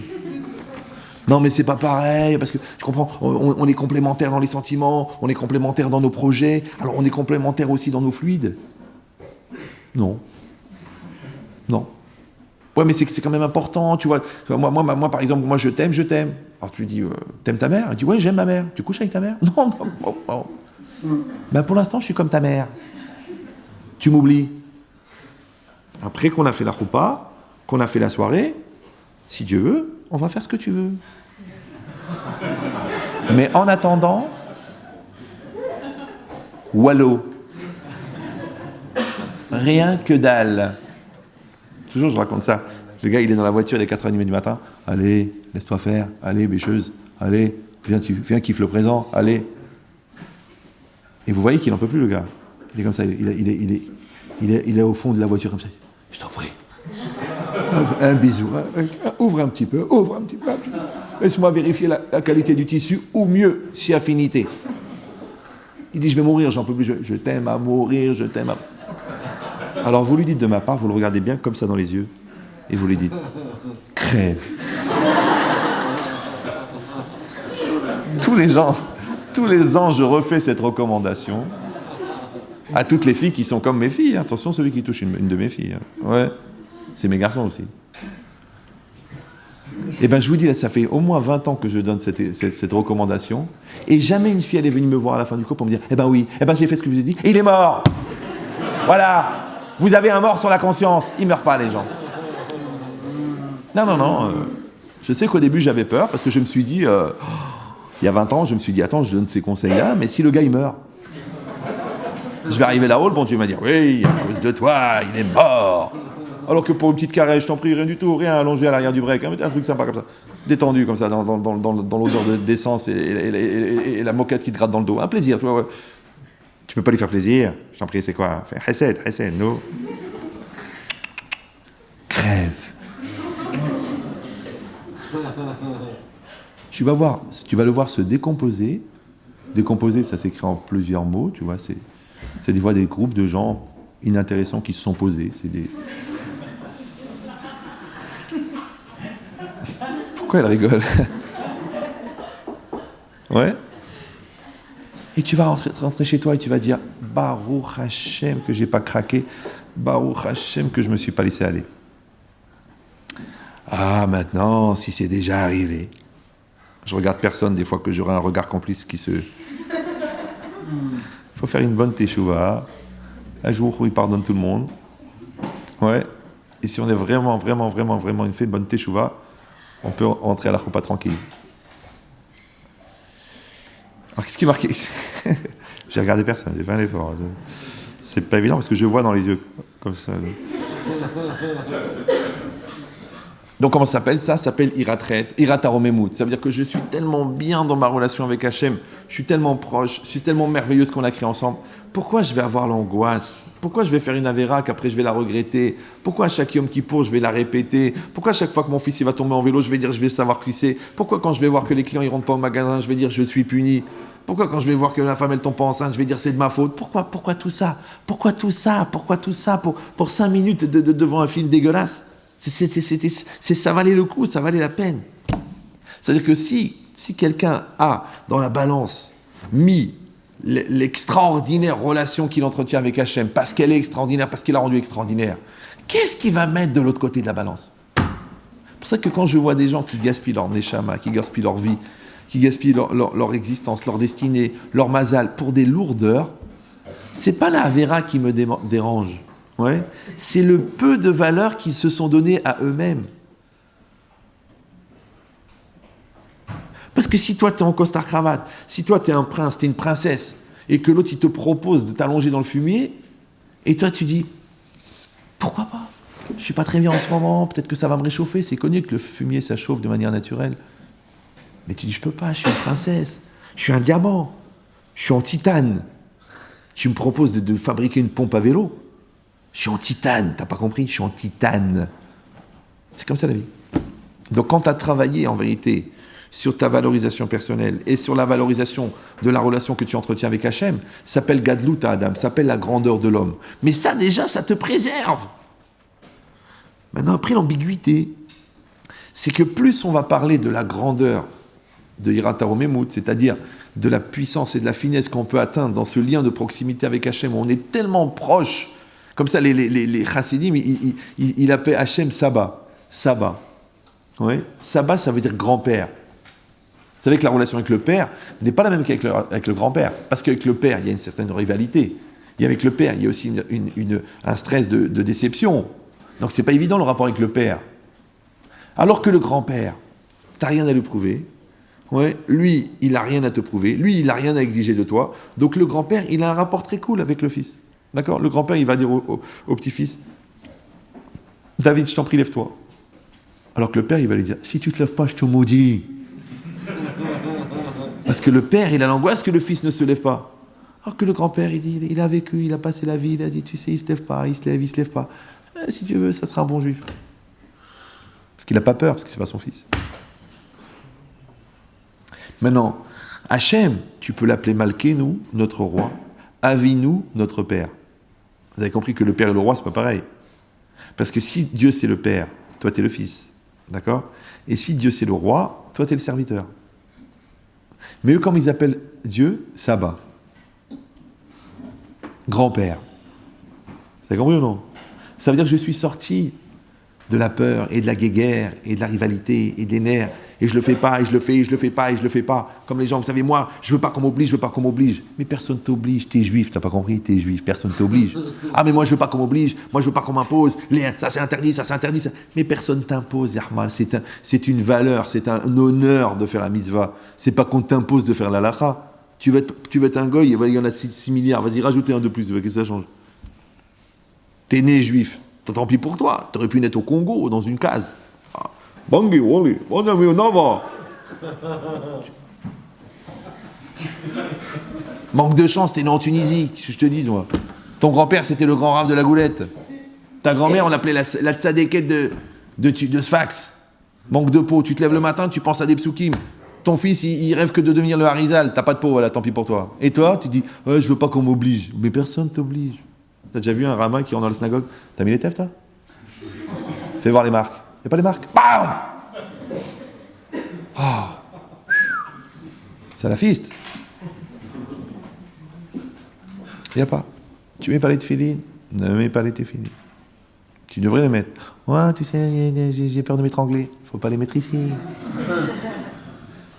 J'ai peur d'attraper une maladie de la peau. La vache folle. C'est toi. Donc c'est quoi l'idée ? C'est marqué ici. Que quand c'est marqué que quelqu'un, il atteint cette crainte-là, alors cette crainte-là, qu'est-ce qu'elle va faire ? Elle va s'imprégner chez la personne. Maintenant, il y a une crainte naturelle qui vient. Pourquoi ? Parce que c'est marqué qu'à partir du moment où les Bnei Israël ont été au Mont Sinaï, ils ont imprimé génétiquement une certaine crainte. Ça s'appelle « Uba'avur tiye irrato al penechem lebilti techetaou » afin que cette crainte, elle soit sur vos faces, afin que vous ne craigniez pas. Comme ça, c'est marqué. C'est-à-dire qu'il y a déjà une crainte. Normalement, une Bat Israël, normalement, elle peut pas ouvrir un chemisier jusqu'ici. Elle peut pas mettre une mini-jupe que quand elle tourne les jambes, on sait de quel sexe elle est. On peut pas, ouais. Normalement, c'est comme ça. Un Ben Israël, il peut pas. Tu lui dis, mets les tefs, il dit, bon, ok, donne-les-moi. Il dit pas, j'en ai rien à... C'est comme ça. Pourquoi ? Parce que la crainte, elle est déjà héritée du Mont Sinaï. Après, sur cette base de crainte, comme la petite flamme qu'il y a dans la chaudière, après tu peux mettre du gaz et tu vas en faire une chaudière, tu vas chauffer de 3000 degrés. Mais le petit, comment ça s'appelle, le témoin, je sais pas comment, la petite flamèche là, qui reste toujours allumée dans la chaudière, ça c'est le minimum de crainte que chaque personne a. Même quelqu'un qui est très très loin, une fois j'ai vu quelqu'un comme ça, je lui ai dit, mais vous êtes juif ? Il me dit non, je dis mais quand même Lévi, il m'a dit non, c'est un nom d'emprunt qu'on a pris pendant la guerre. Je suis bon, mal choisi, ouais. Il m'a dit non, je ne suis pas juif, pas du tout. C'est vrai qu'on me le dit souvent, mais je n'ai aucune ascendance israélite. Je dis, dites-moi, je peux vous poser une question ? Oui ? Je dis, si on fait pipi sur un Sefer Torah, ça vous dérange ? Il m'a dit, Chas v'shalom. ou Barminan, ou non, il m'a dit Simsilenu. Simsilenu, ça c'est une certaine région de la Tunisie, c'est pas partout ça. Hein. Simsilenu, ça veut dire Asemetsilenu, ouais. Simsilenu. Donc c'est quoi l'idée ? c'est que le gars, qu'il le veuille ou non, il était dans le milieu goy, il a épousé la goya, il a mangé des quenelles de cheval, il a voté Jean-Marie, mais quand tu lui dis, est-ce que tu vas faire pipi sur un Sefer Torah, le mec, c'est qu'au fond, il y a quand même une petite... Il a beau mettre des couches, encore du porc, encore du chien, encore des crevettes, encore des khala, encore des trucs, encore le festival de crasse, mais il y a le fond, il y a une petite étincelle, tu peux pas l'éteindre. Tu peux pas l'éteindre. Vous avez vu cette histoire du schéma Israël, là? Vous l'avez pas lu dans Modia? Le beul. Non? Pendant cette guerre là à Gaza, ils sont rentrés, un groupe de soldats israéliens, dans une maison à Gaza. Ils rentrent dans la maison, il y avait une femme musulmane avec une ceinture d'explosifs. En fait, c'était un piège. Elle rentre, il voit une femme, hop, elle fait comme ça, elle fait paf. Les gars, ils sont rentrés, ils savaient pas où aller, dans une maison, une bombe. Je sais pas. D'un seul coup, il y en a, il avait tellement peur, quoi qu'il allait mourir, il s'est mis à crier, il a dit Shema Israël, Hashem Elokeinu, Hashem Echad. La bonne femme, elle a été paralysée, elle ne bougeait plus. Elle a été choquée comme ça, elle n'a pas bougé. Il y en a, ils l'ont sauté dessus, ils l'ont débranché son truc, bon. Après, ils lui ont dit, mais comment ça se fait? Ils l'ont interrogé, la femme. Sa mère, elle est juive. Elle avait été prise de force à l'époque là-bas, il l'avait emmenée à Gaza. Elle est née. Ses enfants, ils sont juifs, d'accord? On lui a bourré la tête depuis toujours pour lui dire un jour, tu vas devenir un martyr. Et la fille, elle était d'accord d'être martyr. Mais sa mère, qui était complètement assimilée, qui s'est mariée avec un Palestinien et tout ça, il y a une chose, tous les soirs, elle faisait le Kriyat Shema. Tu te rends compte? Je ne sais pas si vous... C'est ça, Israël. Israël, c'est une bonne femme qui a été conditionnée. Parce qu'en plus, ils vont même pas se tuer eux-mêmes. Ils envoient des gens. Ils disent, ah, c'est une feuille qui va tuer des feuilles. Double. On a fait genre double cadeau, ouais. Il fallait qu'il y en a un qui fait le Kriyat Shema. Il fallait que la fille, elle a appris que ça. Donc, ni Kippour, ni Kashrut, ni Tfilin, rien. Mais elle a entendu le Kriyat Shema, elle a réagi.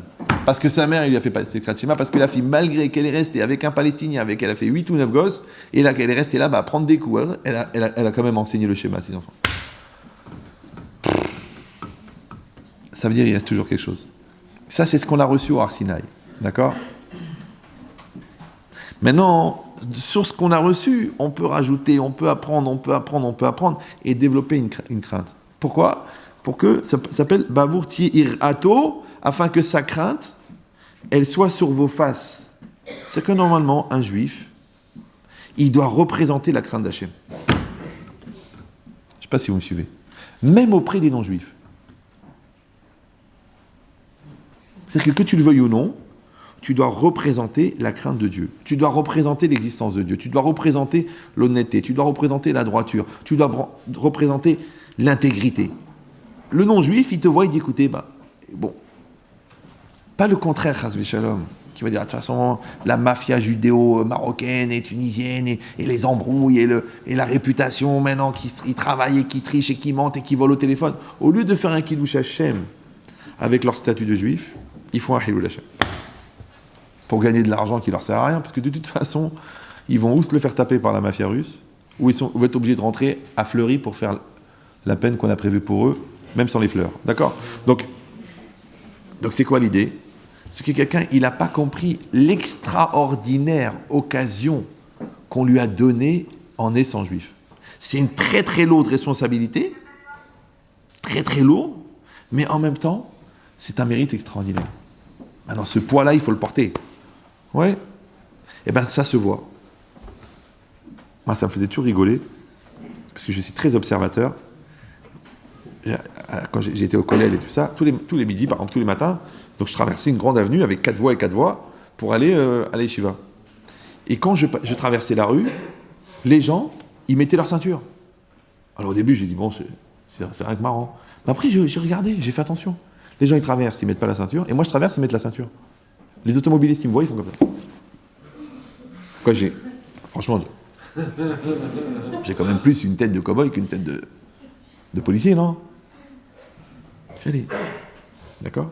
Quand on avait vendu la maison, tout ça, le gars, il a dit, écoutez, je suis rentré chez vous, j'ai une énergie tellement énorme, tellement puissante, bien que c'était pas le bon endroit, bien que c'était pas la même disposition, bien que l'état de la maison n'était pas extraordinaire, qu'on avait vu beaucoup mieux et moins cher, mais cette maison, elle nous a touchés. Mais nous, on sait ce qu'on a mis dedans pendant 20 ans. C'est pas des meubles et des tableaux, et qu'est-ce que t'en penses, et tiens, t'as vu la copine? Tu mets de la Torah, de la Kedusha, de la pureté, de l'investissement, de l'amour, de l'intelligence, de la finesse, de la douceur. Tu retiens des colères, des nerfs, tu mets pas de gros mots. Tu mets ça dans une maison, un espace confiné. Mais l'autre, il sort de Auchan, il rentre là-bas, il fait...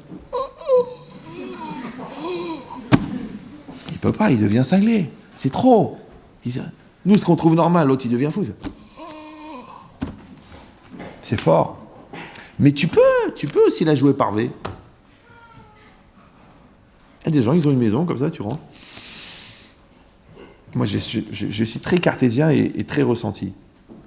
Des fois, je rentre dans des synagogues, je ferme les yeux, comme ça, il me dit, alors, quelle impression? Un gymnase. Hein? Un gymnase. Des fois, je vais faire des cours chez des gens, et je me sens pas bien. Je fais vite le cours, je me casse. Je me sens pas bien. Après, il me dit, mais Rav, vous aviez prévu 1h30? Je peux pas. Après, je parle avec le gars, il me dit, bon, c'est vrai que le mec qui habite là-bas, il a toute une bibliothèque de films, pas sur les animaux, et ils se réunissent à plusieurs pour les regarder. Et tu te sens mal dans la maison. Tu te sens mal. Et le contraire, tu te sens bien. Vous recevez beaucoup d'invités ici. Ah, ici, tous les Shabbats, il y a 40 personnes. Et tu te sens bien. Tu as une maison, il y a de la Shechina, et il y a une maison, il y a de la Sahina. Oui. Mais ça, c'est quoi? Ça veut dire que tu le veuilles ou non, ta personne, ta famille, ton endroit, tu génères des énergies. Comme des gens que tu ne sens pas. Tu les sens pas. Le mec, il est là, costard cravate, il te dit, voilà, on va signer un contrat. Et le gars, tu le sens pas. Tu le sens pas. Mais enfin, que se passe-t-il? Écoutez, voici ma carte. Adjoint de Khaled Abou, école truc, HEC truc, licencié. Je le sens pas. Écoutez, monsieur, je vous sens pas. Excusez-moi, je vous sens pas. Il s'agit quand même de 730 000 euros. Mais écoutez, quel est le problème? Je vous sens pas. Et l'autre, il bégaye, il est comme ça. Écoutez, si vous voulez, on peut faire l'affaire. Vous êtes sûr? Écoutez, moi, vous savez, on fait l'affaire. Si on fait l'affaire, on fait l'affaire. Ah bon? On signe. Combien t'as gagné avec lui? Écoute, on est en 16e million d'euros, là. Un gars gentil, hein. Il paye pas une mine, hein. Je sais pas, 83 magasins dans toute la France, mais, écoutez, on va faire comme vous dites, hein. Si vous le dites à moi, vous savez, moi, la crainte de Dieu. C'est des gens comme ça. Des milliards. Et l'autre, voiture de location, leasing sur le costard, la maison allée à sa sœur. Pépin, la bulle. Tu le sens pas. C'est du vide, de l'air, du halom. C'est pas possible. Et chaque personne, c'est un repère. Pour vous dire l'anecdote, un jour, il y a des peintres qui sont venus pour faire la peinture à la maison. C'était des Égyptiens, non juifs. Les mecs, il m'a dit un prix. Il m'a dit, ça va coûter 20 000 francs, toute la maison. Moi, je dis, je l'ai attrapé comme ça, le patron. Je dis, venez ici. Je dis, vous avez vu la maison, là? Il dit, oui.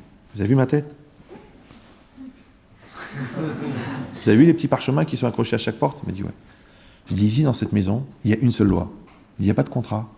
Il n'y a pas de papier, il n'y a pas de tribunaux, il n'y a pas de police. Il y a une seule loi. Le gars, c'est un arabe. Je lui ai dit, cette loi, c'est khafallah. Ça veut dire la crainte de Dieu, en arabe, pour ceux qui désirent ne pas faire la lia. D'accord? Donc,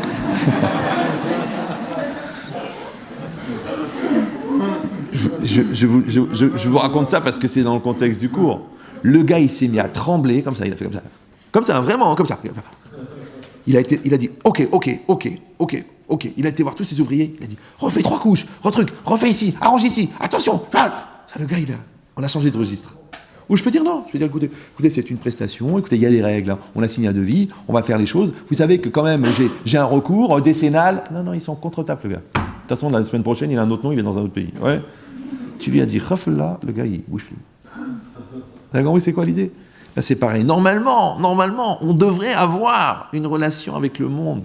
Ouais. Nous-mêmes, en tant que juifs, de ne pas dire c'est honnête, c'est pas honnête, c'est assou ou c'est moutard. D'accord? Qu'est-ce que je fais là? Là, je représente le peuple juif ou là, je représente les embrouilles? Qu'est-ce que je suis en train de faire? Moi, mes enfants, depuis qu'ils sont petits, je dis attention, vous n'avez pas de ticket, vous sautez dans le métro. Attention à vous. Mais je vais rater l'école, va à pied. Reviens à la maison, ne saute pas. Parce que quand tu sautes avec ta kippa, pendant 10 ans, ils vont parler. T'as vu les feuilles, t'as vu ce qu'ils font, t'as vu, tous des voyous, des voleurs. 10 ans! L'autre, tous les jours, il passe. Jamais il a payé, depuis qu'il est né. Jamais. Une fois, il a eu un ticket, il croyait que c'était un cure-dent. Ouais.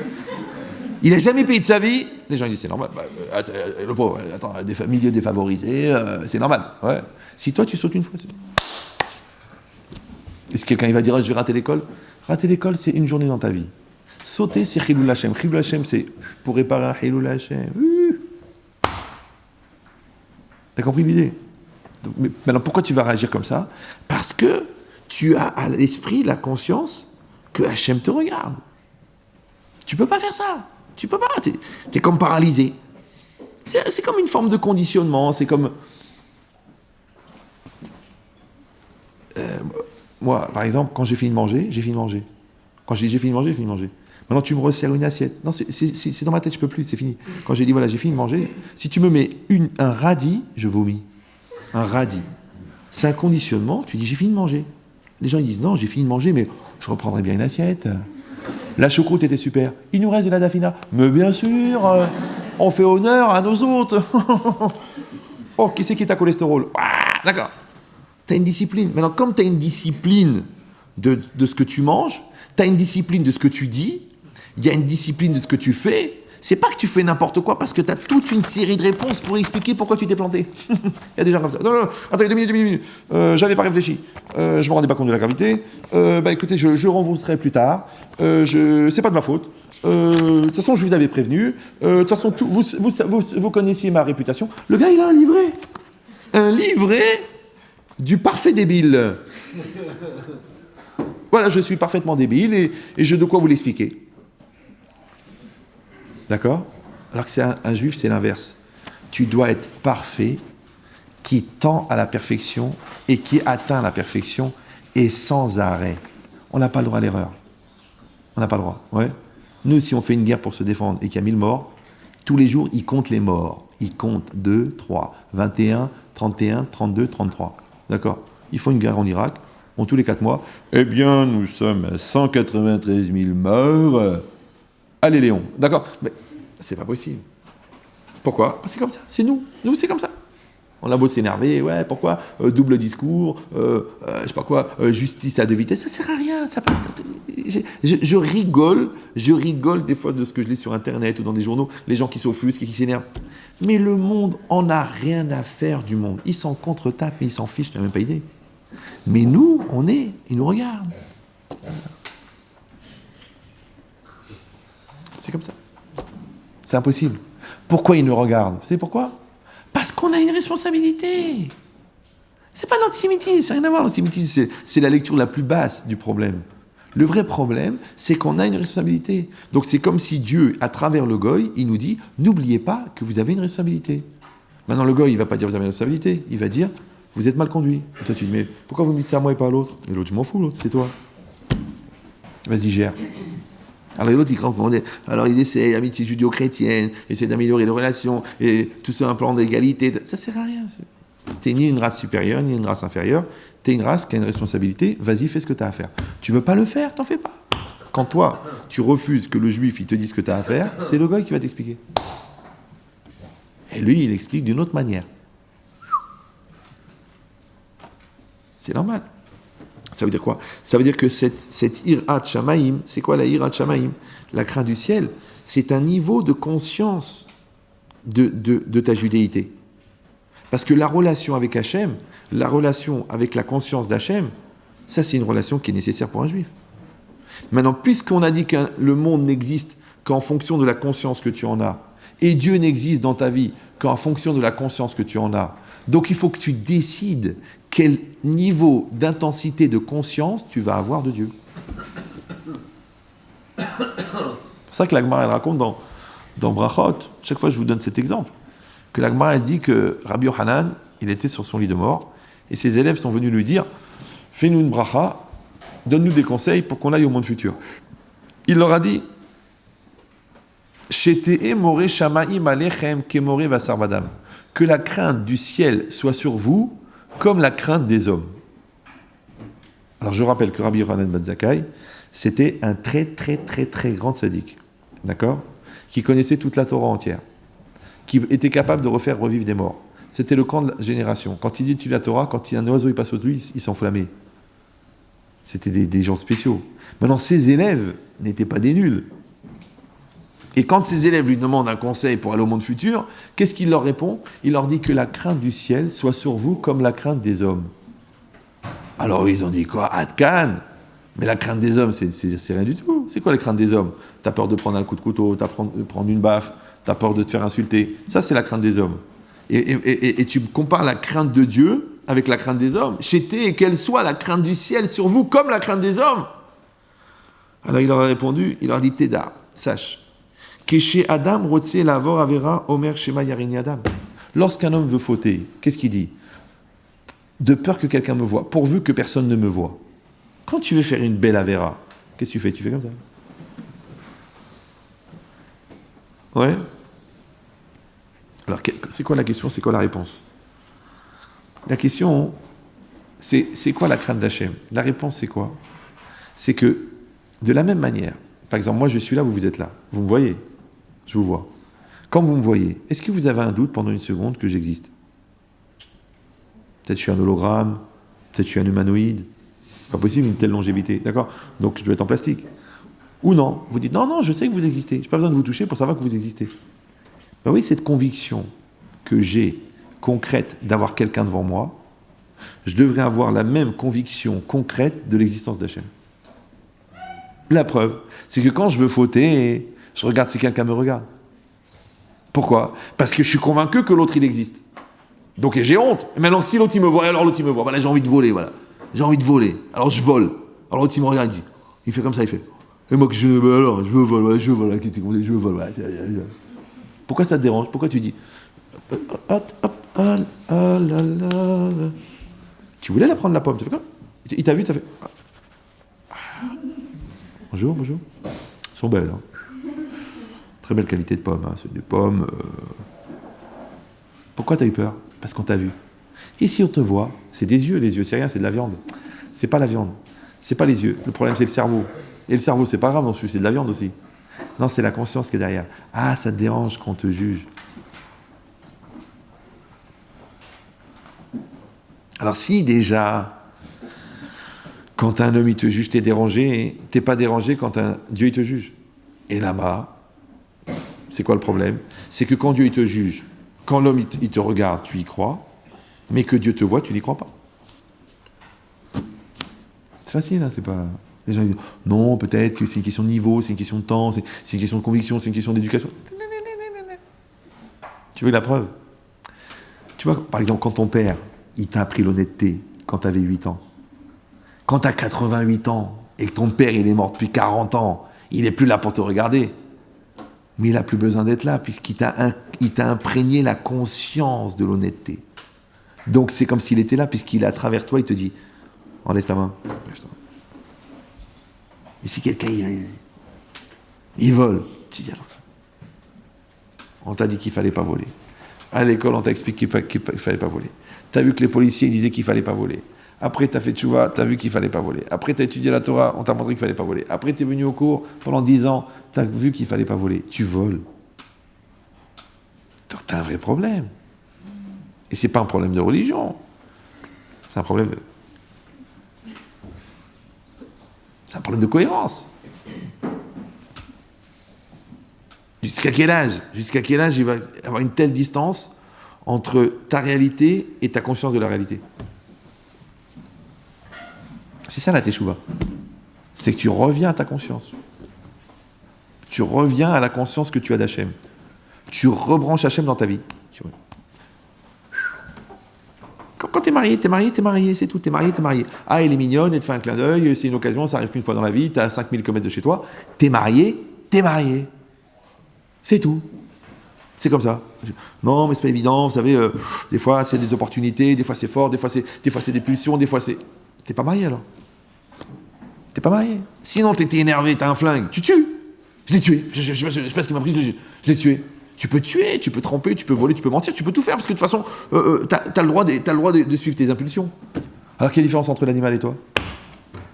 C'est quoi un animal? Impulsion, action.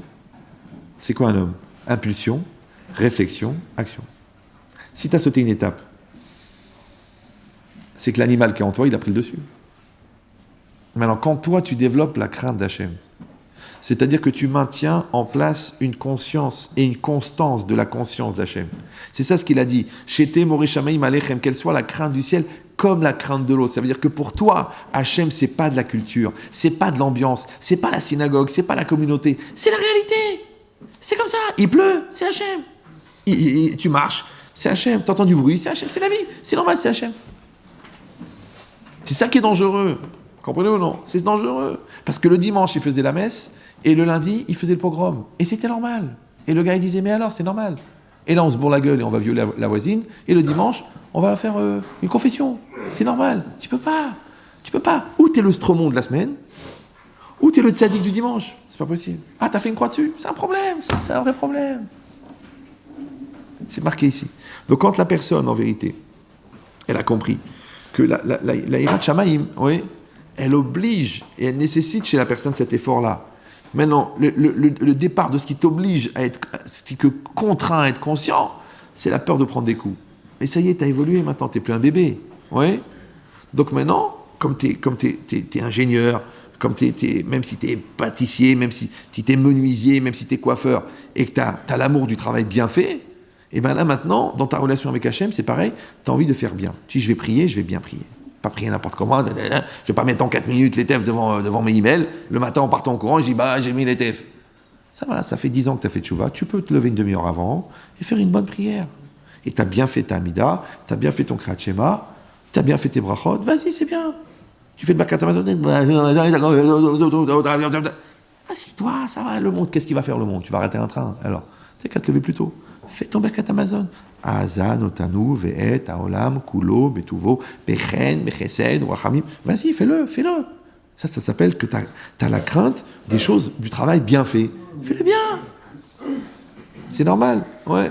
Parce que sinon, tu dis, après, tu vois, je suis dégoûté, vous savez. Je suis dégoûté.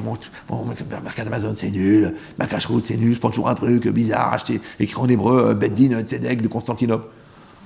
Le mec qui vient d'arriver, on sait pas d'où. Ne mange pas n'importe quoi, c'est écrit en hébreu. Ah, le rabon, il est sur lui. Mais tu sais que c'est pas sérieux.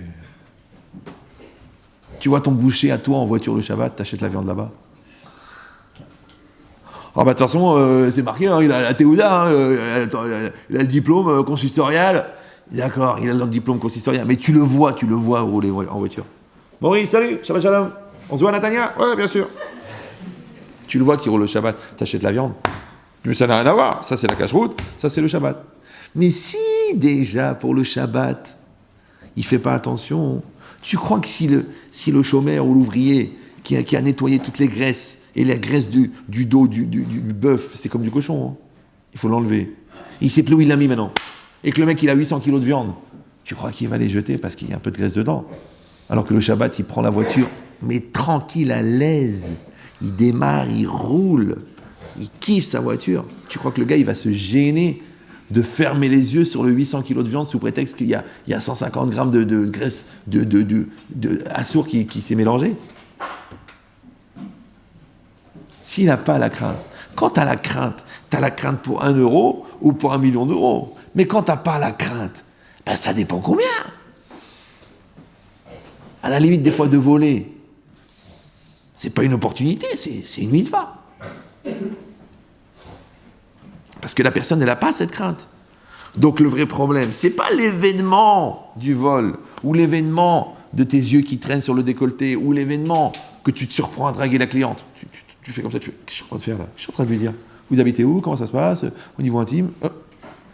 Qu'est-ce qui t'a pris là? Ouais. C'est pas l'événement qui est grave.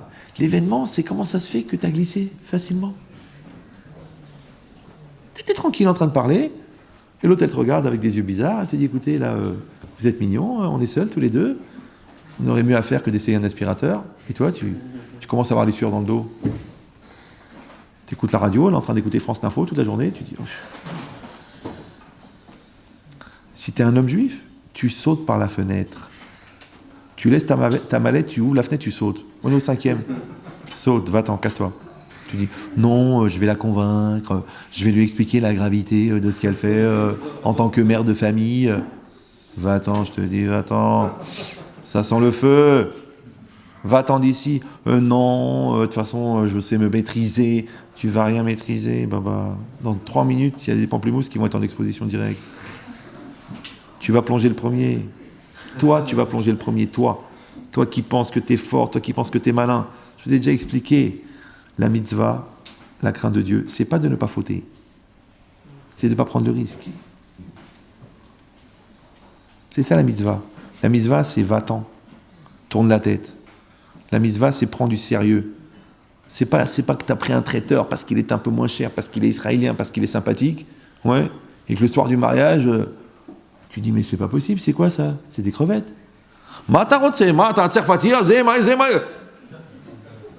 Ah, il est pas cher le gars. 21 shekels la portion, c'est sûr que c'est dur de trouver cachère.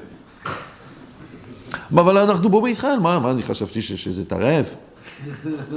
ta rêve, des crevettes, il m'a mis des crevettes. Comment il est présenté la rondelle de saumon et la crevette. Comme ça. À Césarée.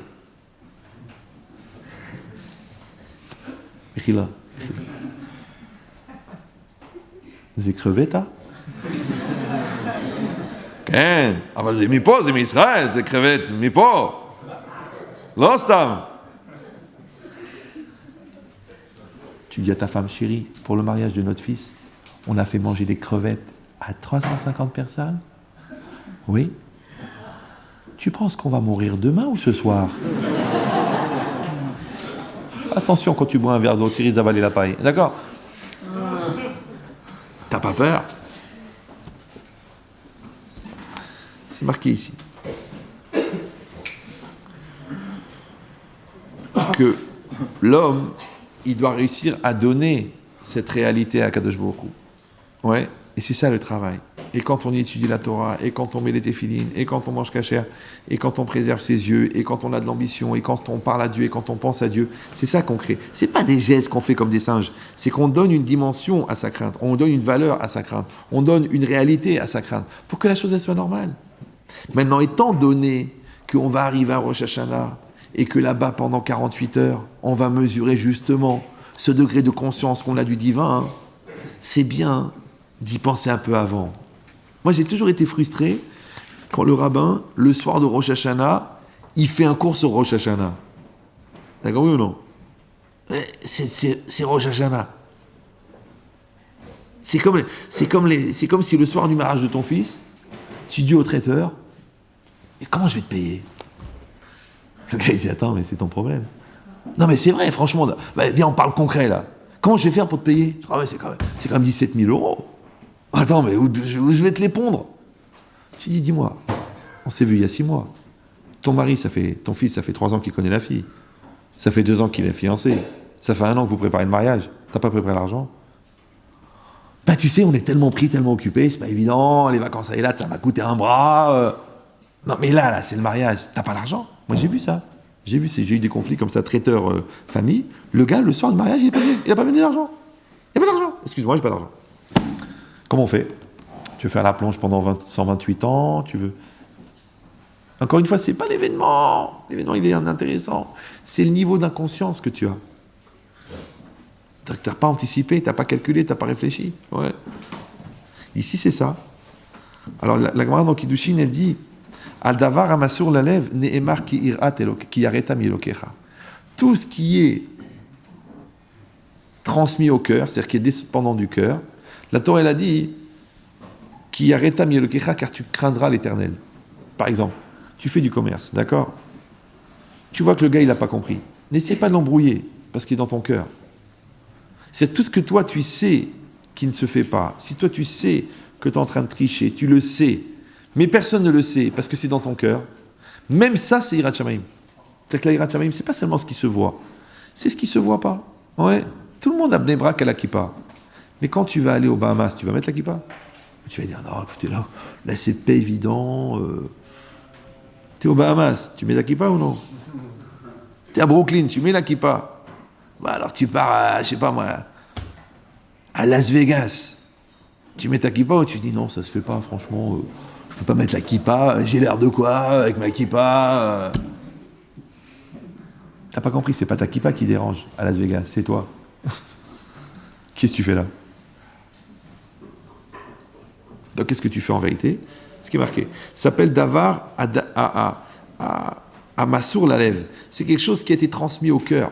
Ça veut dire que quand toi, jour après jour, tu as fabriqué, tu as créé, tu as développé cette conscience et que tu l'as exprimée dans la réalité de ta religion, donc maintenant elle devient comme une seconde nature. Et donc à la fin, c'est l'inverse. C'est que tu n'arrives pas à fauter. Même quand tu voudrais fauter, tu ne peux pas fauter. Parce que tu t'es mis tellement en situation d'honnêteté que tu n'arrives pas à être malhonnête. Tu t'es tellement mis en situation de propreté que tu n'arrives pas à être dégueulasse. Que tu t'es tellement en situation d'avoir un langage fin que tu n'arrives pas. Tu es tellement en situation de ne pas dire des bêtises que tu n'arrives pas à dire des bêtises. Moi, des fois, dans les Shabbats et tout ça, ils me disent « Bon, Rav, vous pouvez parler 5 minutes ?» Je dis « Je ne sais pas parler 5 minutes. » Il m'a dit « Quoi ? Je ne sais pas. Donnez-moi au moins 20 minutes, parce que moi, je dis des choses importantes. Je ne peux pas dire rien. Je ne peux pas dire rien. Shabbat Shalom, donc notre paracha, au début, nous parle d'Israël, et à la fin, elle parle aussi d'Israël. Shabbat Shalom, faites attention à la sécurité, rappelez-vous quand même qu'il y a des mesures qui sont prises, s'il vous plaît, votez à droite, allez, Shabbat Shalom. J'arrive pas à faire ça. Une fois, j'ai écouté un rabbin dans une synagogue qui a parlé Shabbat. Maintenant, j'ai bien écouté, il n'a rien dit. Tellement j'étais choqué, j'étais le voir à la fin, je lui ai dit « Excusez-moi, le Dvar Torah, vous le préparez aux toilettes ?» Il s'est vexé, le mec. Je dis « Les gens, ils viennent, c'est leur seul Dvar Torah de la semaine. Tu leur dis des lourdeurs. Pourquoi t'as pas fait 3 ans de séminaire, t'as pas fait de la truc, t'as pas fait de la yeshiva? Prépare quelque chose d'important, de riche, c'est leur Torah de la semaine, les gars, ils ont que ça. Tu leur dis des lourdeurs. Et tu me dis « Ouais, mais ils sont pas au niveau. » Ah, parce que la synagogue et la communauté n'est pas religieuse, alors on leur met un Sefer Torah qui n'est pas cachère. C'est toi le Sefer Torah. Toi, le Sefer Torah, tu dois être la méadrine. Tu dois être la meilleure qualité possible. Et en plus que c'est 1 cours par semaine. Si tu avais une conférence par jour, je peux comprendre que tu fatigues. Mais pour 1 cours par semaine, tu déballes des lourdeurs pareilles. Maintenant, pourquoi je vais le faire? Parce que j'ai une exigence. Parce que dans mon cœur, je peux pas faire un truc bidon, j'arrive pas. Sinon, je le fais pas, je fais rien. Je dis, j'ai mal à la gorge, je retrouve plus mes lunettes, je vais pas le faire. Et c'est normal. Maintenant, ça, qu'est-ce que ça fait? Non seulement que ça t'élève à un certain niveau, mais surtout, ça te maintient à ce niveau-là.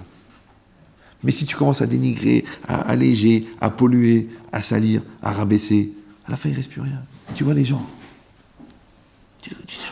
Mais je me rappelle de toi, tu avais la jupe longue et tout ça. Non, mais il fait chaud. Mais tu faisais Shabbat. Oui, mais j'habite à 25 minutes de la synagogue, c'était compliqué. Ah bon? Mais tu manges des cachères. Ah, vous comprenez, c'est compliqué, je suis à Natania, c'est difficile. Et comment t'as descendu? Tu sais pourquoi? Parce que t'as avancé, mais t'avais un élastique accroché là où t'es parti. Et le jour où tu t'es relâché, t'es revenu à la case départ. Non, Hirat Shamayim, ça c'est fini. Tu coupes les ponts, tu avances. Tu coupes les ponts, tu avances. Et tu vas me dire, écoutez, tout le monde n'a pas le niveau, qui c'est qui peut s'engager pour toujours à ne jamais fauter? Attends. Quand tu t'es marié, tu t'es engagé à jamais tromper ta femme, j'espère. J'espère. Ouais. Ou non, tu t'es dit non, ça va dépendre de qui je rencontre. Tant si une star en bas de l'escalier de Deauville, elle me fait un clin d'œil, tu crois que je vais m'angoisser pour Freha? Tu devrais, Baba, puisque tu t'es marié. Donc quand une personne, elle avance dans un niveau, elle assure ce niveau-là, elle conforte ce niveau-là, elle ne bouge pas de ce niveau-là. Et après, tu augmentes. Et cette logique-là, c'est pour ça que c'est marqué, Mi sheirato kodemet le chochmato, chochmato mitkayemet. Donc c'est pas simplement qu'en tant que serviteur d'Hachem, tu as une obligation d'avoir cette crainte. C'est aussi que ton projet personnel, parce qu'à part ta religion, tu as un projet personnel. Si ce projet personnel, il est imprégné de ta crainte, alors c'est ta crainte qui va porter ton projet. Mais si ta crainte, c'est-à-dire ta relation avec Hachem, elle est véhiculée par ton projet personnel, je ne sais pas si vous me suivez, donc tu as fait un business avec ta religiosité, donc automatiquement, elle peut avoir que la taille de tes intérêts, et le jour où tes intérêts vont disparaître, ta religion elle disparaît avec. Or, de tout que tu le veuilles ou non, il y aura toujours irato et chochmato. Ouais. Il y aura sa sagesse, c'est-à-dire son projet personnel et sa crainte. Maintenant, dans ton projet personnel, il y a ton devenir, il y a ton travail, il y a ta famille, il y a tes enfants, il y a tes amis, il y a ta place dans la communauté, ça c'est ton projet personnel. Maintenant, la Torah, elle te dit une clé. Si toi, tu fais aller ton projet personnel selon les règles de la Torah, c'est-à-dire les règles de la Yirat Shamayim, c'est pas seulement que ça va structurer ton choix, c'est pas seulement que ça va purifier ton choix, c'est aussi que tu vas mettre Hachem, tu vas vendre des parts de ta société à Dieu. T'as compris ou non? Quand tu vas dire, voilà, la société ne travaille pas Shabbat, mais que tu as que des employés non juifs, c'est pas grave, c'est fermé Shabbat. C'est fermé Shabbat, mais enfin, il y a des contrats, c'est fermé Shabbat. C'est fermé. Ben, c'est pas évident. Il y avait des... Reichmann est très connu, c'est un promoteur immobilier. Mais quel promoteur immobilier? Le gars, il a fait les docks de Londres. Ouais. Et lui, qu'est-ce qu'il faisait? Il doublait les marinas. Quand il y avait une marina, vous savez ce qu'est une marina? Ouais. Lui, qu'est-ce qu'il faisait sur la mer? Il rachetait la plage, et même pas la plage, l'eau, il rachetait l'eau. Il mettait des rochers, il refaisait une marina devant la marina. Genre, toi, t'es content d'avoir acheté un appartement, lui, il en a fait 7000 pour un projet. C'était un monstre. Il s'appelle Reichmann. Ouais. Lui, il est une star, mais ses enfants, ils sont encore. Il est à Toronto, il est connu. Il soutenait 400 yeshivot. Ça va, c'est bien. Eh bien, tout le monde savait que chez Reichmann, du petit contremaître jusqu'au gardien de chantier, jusqu'au chef de chantier, aux agents de gestion en bourse du capital Reichmann, personne ne travaille Shabbat. C'est comme tu veux. Oui, mais d'après la halakha, c'est possible, donc il y a des rabbins. Comme tu veux, c'est comme tu veux. Toi, tu as fait le compromis, tu as gagné grâce à Dieu tes 16 000 euros. Lui, il n'a pas fait de compromis, il a pris ses 7 milliards annuels. C'est comme tu veux. Pourquoi? Parce que quand tu fais rentrer Hachem dans le projet, Hachem n'a pas de limite. Alors que quand c'est toi le projet, eh ben c'est tes petites lunettes, Rappelle-moi le nom de ta marque. Tu fais du vêtement cuir, Redskin? Non, c'est Medskin. Medskin, c'est joli ça. Medskin, c'est bien. Tu gagnes de l'argent, écoutez. On va pas en faire une vieille peau. Ah d'accord. C'est marqué ici. C'est pour ça que David Améler, il a dit une chose extraordinaire, je vais finir avec ça.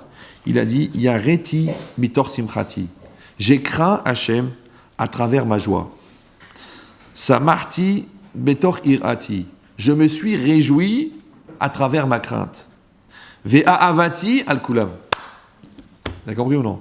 Ça veut dire que j'avais la crainte d'Hachem dans ma joie. Quand on fait une belle joie, c'est bien, tu fais la joie, tu maries ta fille, c'est bien. Mais il mérite ça, sépare les hommes et les femmes, donne à manger caché aux gens, mets une ambiance, amène des rabbanim, amène des machourim. Non, vous savez, on n'est pas très religieux.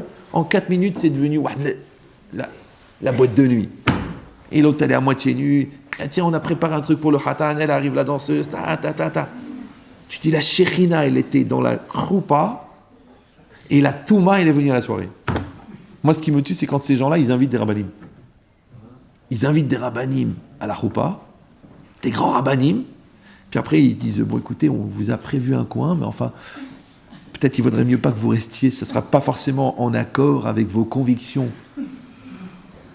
Mais après, les convictions, c'est quoi? C'est quand tu as amené le rabbin, c'est que tu voulais amener la présence divine. Et le soir, tu as amené le Satan pour danser au milieu des filles. Pour que dans 4 mois, la cousine, elle te dit, écoutez, mon adultère, quand ça a démarré, c'est avec le frère de mon beau-frère. C'était au mariage de ta fille, tu vois. C'est quand j'étais à moitié nu et que le gars, il m'a dit, on danse ensemble, et puis il a mis ses mains partout, parce qu'on était tous en train de danser, s'exciter, tout ça, ça nous a donné des idées, alors on a été dans les toilettes de la salle, et puis voilà, c'était... Et l'autre s'est dit, oh Hachem, on s'est mariés, oh Hachem. Donc à la choupa, on a effacé toutes nos avérotes, grâce à Dieu, et à la soirée, on a refait le plein. Ah oui, parce que quand il y a 600 personnes qui font des avérotes parce que je les ai invités, tout est sur mon compte. Ouais. Comment tu te sens? J'ai envie de mourir. Blinéder. D'accord? Donc ça s'appelle Yareti mitor simchati. J'ai eu la crainte dans ma joie. Même quand je suis dans la joie, on fait attention. C'est la joie. Et alors, c'est la joie. Garde les règles. Ne buvez pas n'importe quoi. Ne faites pas n'importe quoi. Ne distribuez pas n'importe quoi. C'est de la joie. Samarti, betor irati. Maintenant, dans la crainte, à la synagogue, dans l'étude de la Torah, il faut être dans la joie. Tu étudies la Torah dans la joie. Ouais. Il faut que tu fais la prière dans la joie. Samarti, betor irati.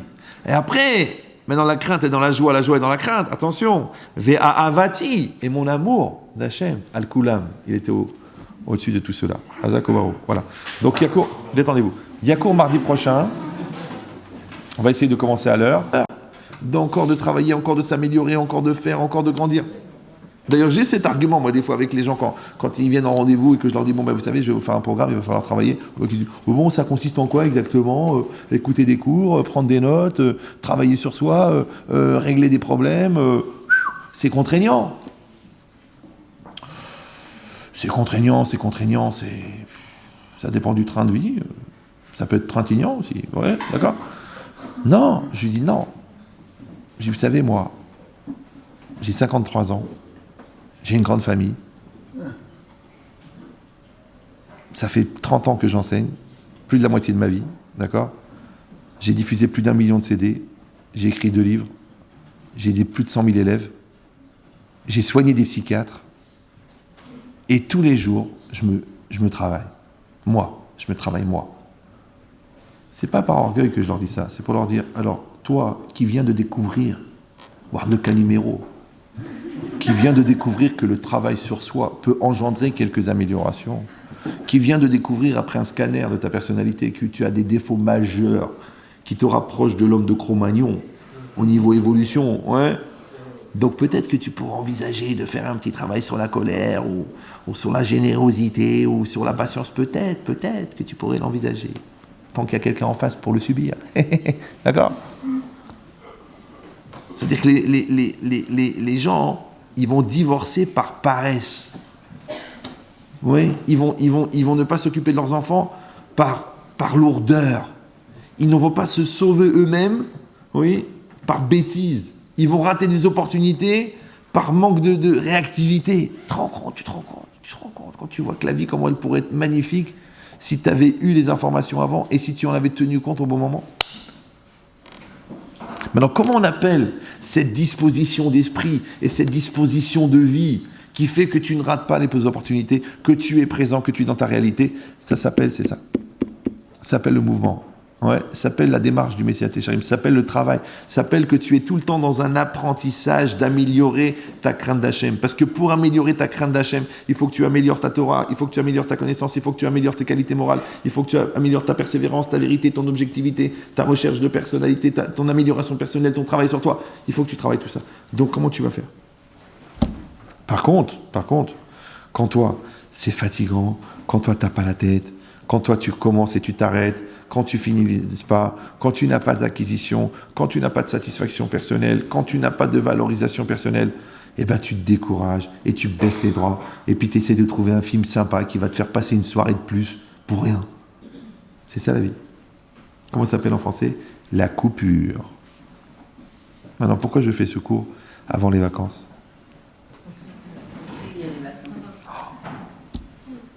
Vous savez qu'en français, vacances, ça vient du mot vacant. Le poste est vacant. Ouais. Vacances, ça veut dire qu'il n'y a personne qui tient ce poste. Le poste, il est vide. D'accord? Maintenant, l'esprit d'un juif ne peut jamais être vacant. La vie d'un juif ne peut jamais être vacant. La vie d'un homme responsable ne peut jamais être vacant. La vie d'un père ne peut jamais être vacant. Et c'est pas vacant. Ah, comment on va faire? Il y a des vacances. Donc ça veut dire que c'est un rythme différent. Ouais, tes enfants, tu les vois 10 minutes chaque soir. Maintenant là, tu peux les voir 8 heures par jour. Tu as le droit de les emmener marcher avec toi à la montagne, tu as le droit de leur montrer la mer, tu as le droit de leur raconter ta vie, tu as le droit de les prendre sur les plages de Deauville et leur expliquer l'importance des choses. Tu as le droit de faire ça. Tu dis non, je les mets au club, ils sont bien au baby club. Et moi, je suis bien, je fais au poker toute la nuit et ma femme, elle se bronze. Et grâce à Dieu, on a passé des vacances super. Vraiment, on a des vacances super. C'est une grave maladie, ça s'appelle Coco. D'accord.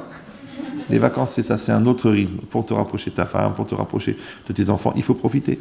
C'est pareil, vous avez vous avez la possibilité, vous allez sur Internet, vous téléchargez des cours, vous prenez sur l'application iPhone Rav Ben Chetrit, vous prenez des cours.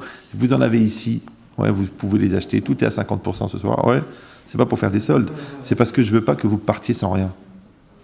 Moi, au Hachem, les gens ils m'appellent, ils me disent, Rav Ben Chetrit, vous savez, j'étais à Natania, toutes les vacances, j'avais mon petit cours, j'avais mon petit truc, c'est bien.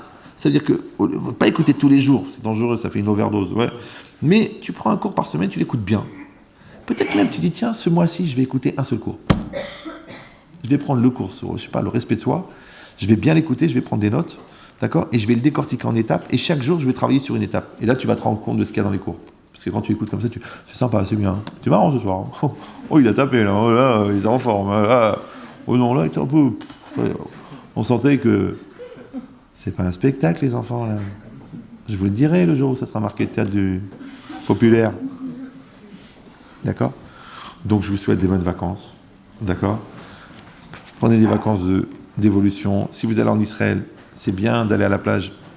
Prenez le temps d'aller prier au Kotel. Prenez le temps d'aller visiter Yeshiva. Si vous pouvez passer quelque temps aussi, c'est bien aussi. Vous pouvez passer 3 semaines à Eilat et 1 semaine chez Ron Shaya. C'est pas grave. Il n'y aura pas de dire Chazvé Shalom, je vais devenir religieux. Ça n'arrive pas qu'aux autres. Ouais. Faites attention à la cache-route que vous mangez. Ne dites pas on est en Israël, on est en Israël. Aval Zechazir. C'est du cochon. Ouais, faites attention. Et à part ça, n'oubliez pas le Shabbat, n'oubliez pas la pudeur. Pourquoi? Parce que n'oubliez jamais que juste après les vacances, il y a Rosh Hashanah. Le bon Dieu, il n'a pas fait Rosh Hashanah en mai ou là en juin. Il l'a fait juste après les vacances. T'arrives tout bronzé. Nous, comment ça s'est passé la Kedusha? Peut-être qu'en fin de compte, toute l'année, tout le travail qu'on fait, tous les cours, toutes les énergies, tous les psukim, toutes les gmarottes, c'est juste pour savoir si au moment où tu vas partir en vacances, il va rester quelque chose ou tu vas dire bon, ça a manqué l'ambiance. Oh, le cours nous a manqué, hein, au niveau ambiance, nous a manqué. Hein. C'est dommage. C'est ça ce qui va se passer. C'est est-ce que tu vas arriver à Natania et tu vas dire oh, tourne ta tête. Parce que même à Natania, tu peux aller étudier, tu peux aller à la plage séparée, tu peux prendre du temps avec tu peux trouver une bonne cache-route, tu peux le faire. Même à Eilat, il y a une bonne synagogue, il y a des cours en hauteur, tu peux le faire. Ouais, à plus forte raison à Yerushalayim, à plus forte raison. Même tu peux aller en Grèce et trouver des cours. Tu peux suivre des cours sur Internet, tu peux faire. C'est-à-dire tu vas aménager tes vacances pour pas que Chazvé Shalom elles soient vides. Ouais, pourquoi je vous dire pourquoi le secret? Parce que le secret, c'est qu'il ne faut jamais faire des choses que tu sais que tu pourras les regretter un jour. Parce que ces choses-là, elles viennent de la perte de conscience. Et la Gemara, elle dit Rechaim, le'im charatot, les Rechaim sont remplis de regrets. Donc, il ne faut pas avoir des regrets. Maintenant, ce n'est pas qu'il ne faut pas avoir des regrets parce que tu n'as pas de conscience. Il ne faut pas avoir des regrets parce que tu n'as rien à regretter. D'accord? Et deuxièmement, il faut faire les choses, d'accord, que tu dois faire pour ne pas avoir à regretter de ne pas les avoir fait. Donc, fais ce que tu as à faire. Fais ta prière. Bon, c'est en vacances. Lève-toi le matin, fais ta prière. Fais-la, qu'est-ce que tu risques? Mets tes tefs. Tu dis non, c'est pas évident, on part en excursion, on va faire du canoë-kayak. Ça prend 10 minutes, lève-toi 10 minutes avant, fais-le, c'est pas grave. Ouais. Prends un petit temps pour étudier la Torah. En soirée, t'as rien à foutre. Combien on boit de café à Natania? Combien? Alors, qu'est-ce qu'on tu as la Q7 ou la Q5? Ah ouais, attends, tu as vu la Audi? Dans toutes ces soirées Bléanara culturelles, ouais, à réfléchir sur le coup de pied de ce Bomba et de Brisley, ouais. Je sais plus comment il s'appelle celui-là, ouais.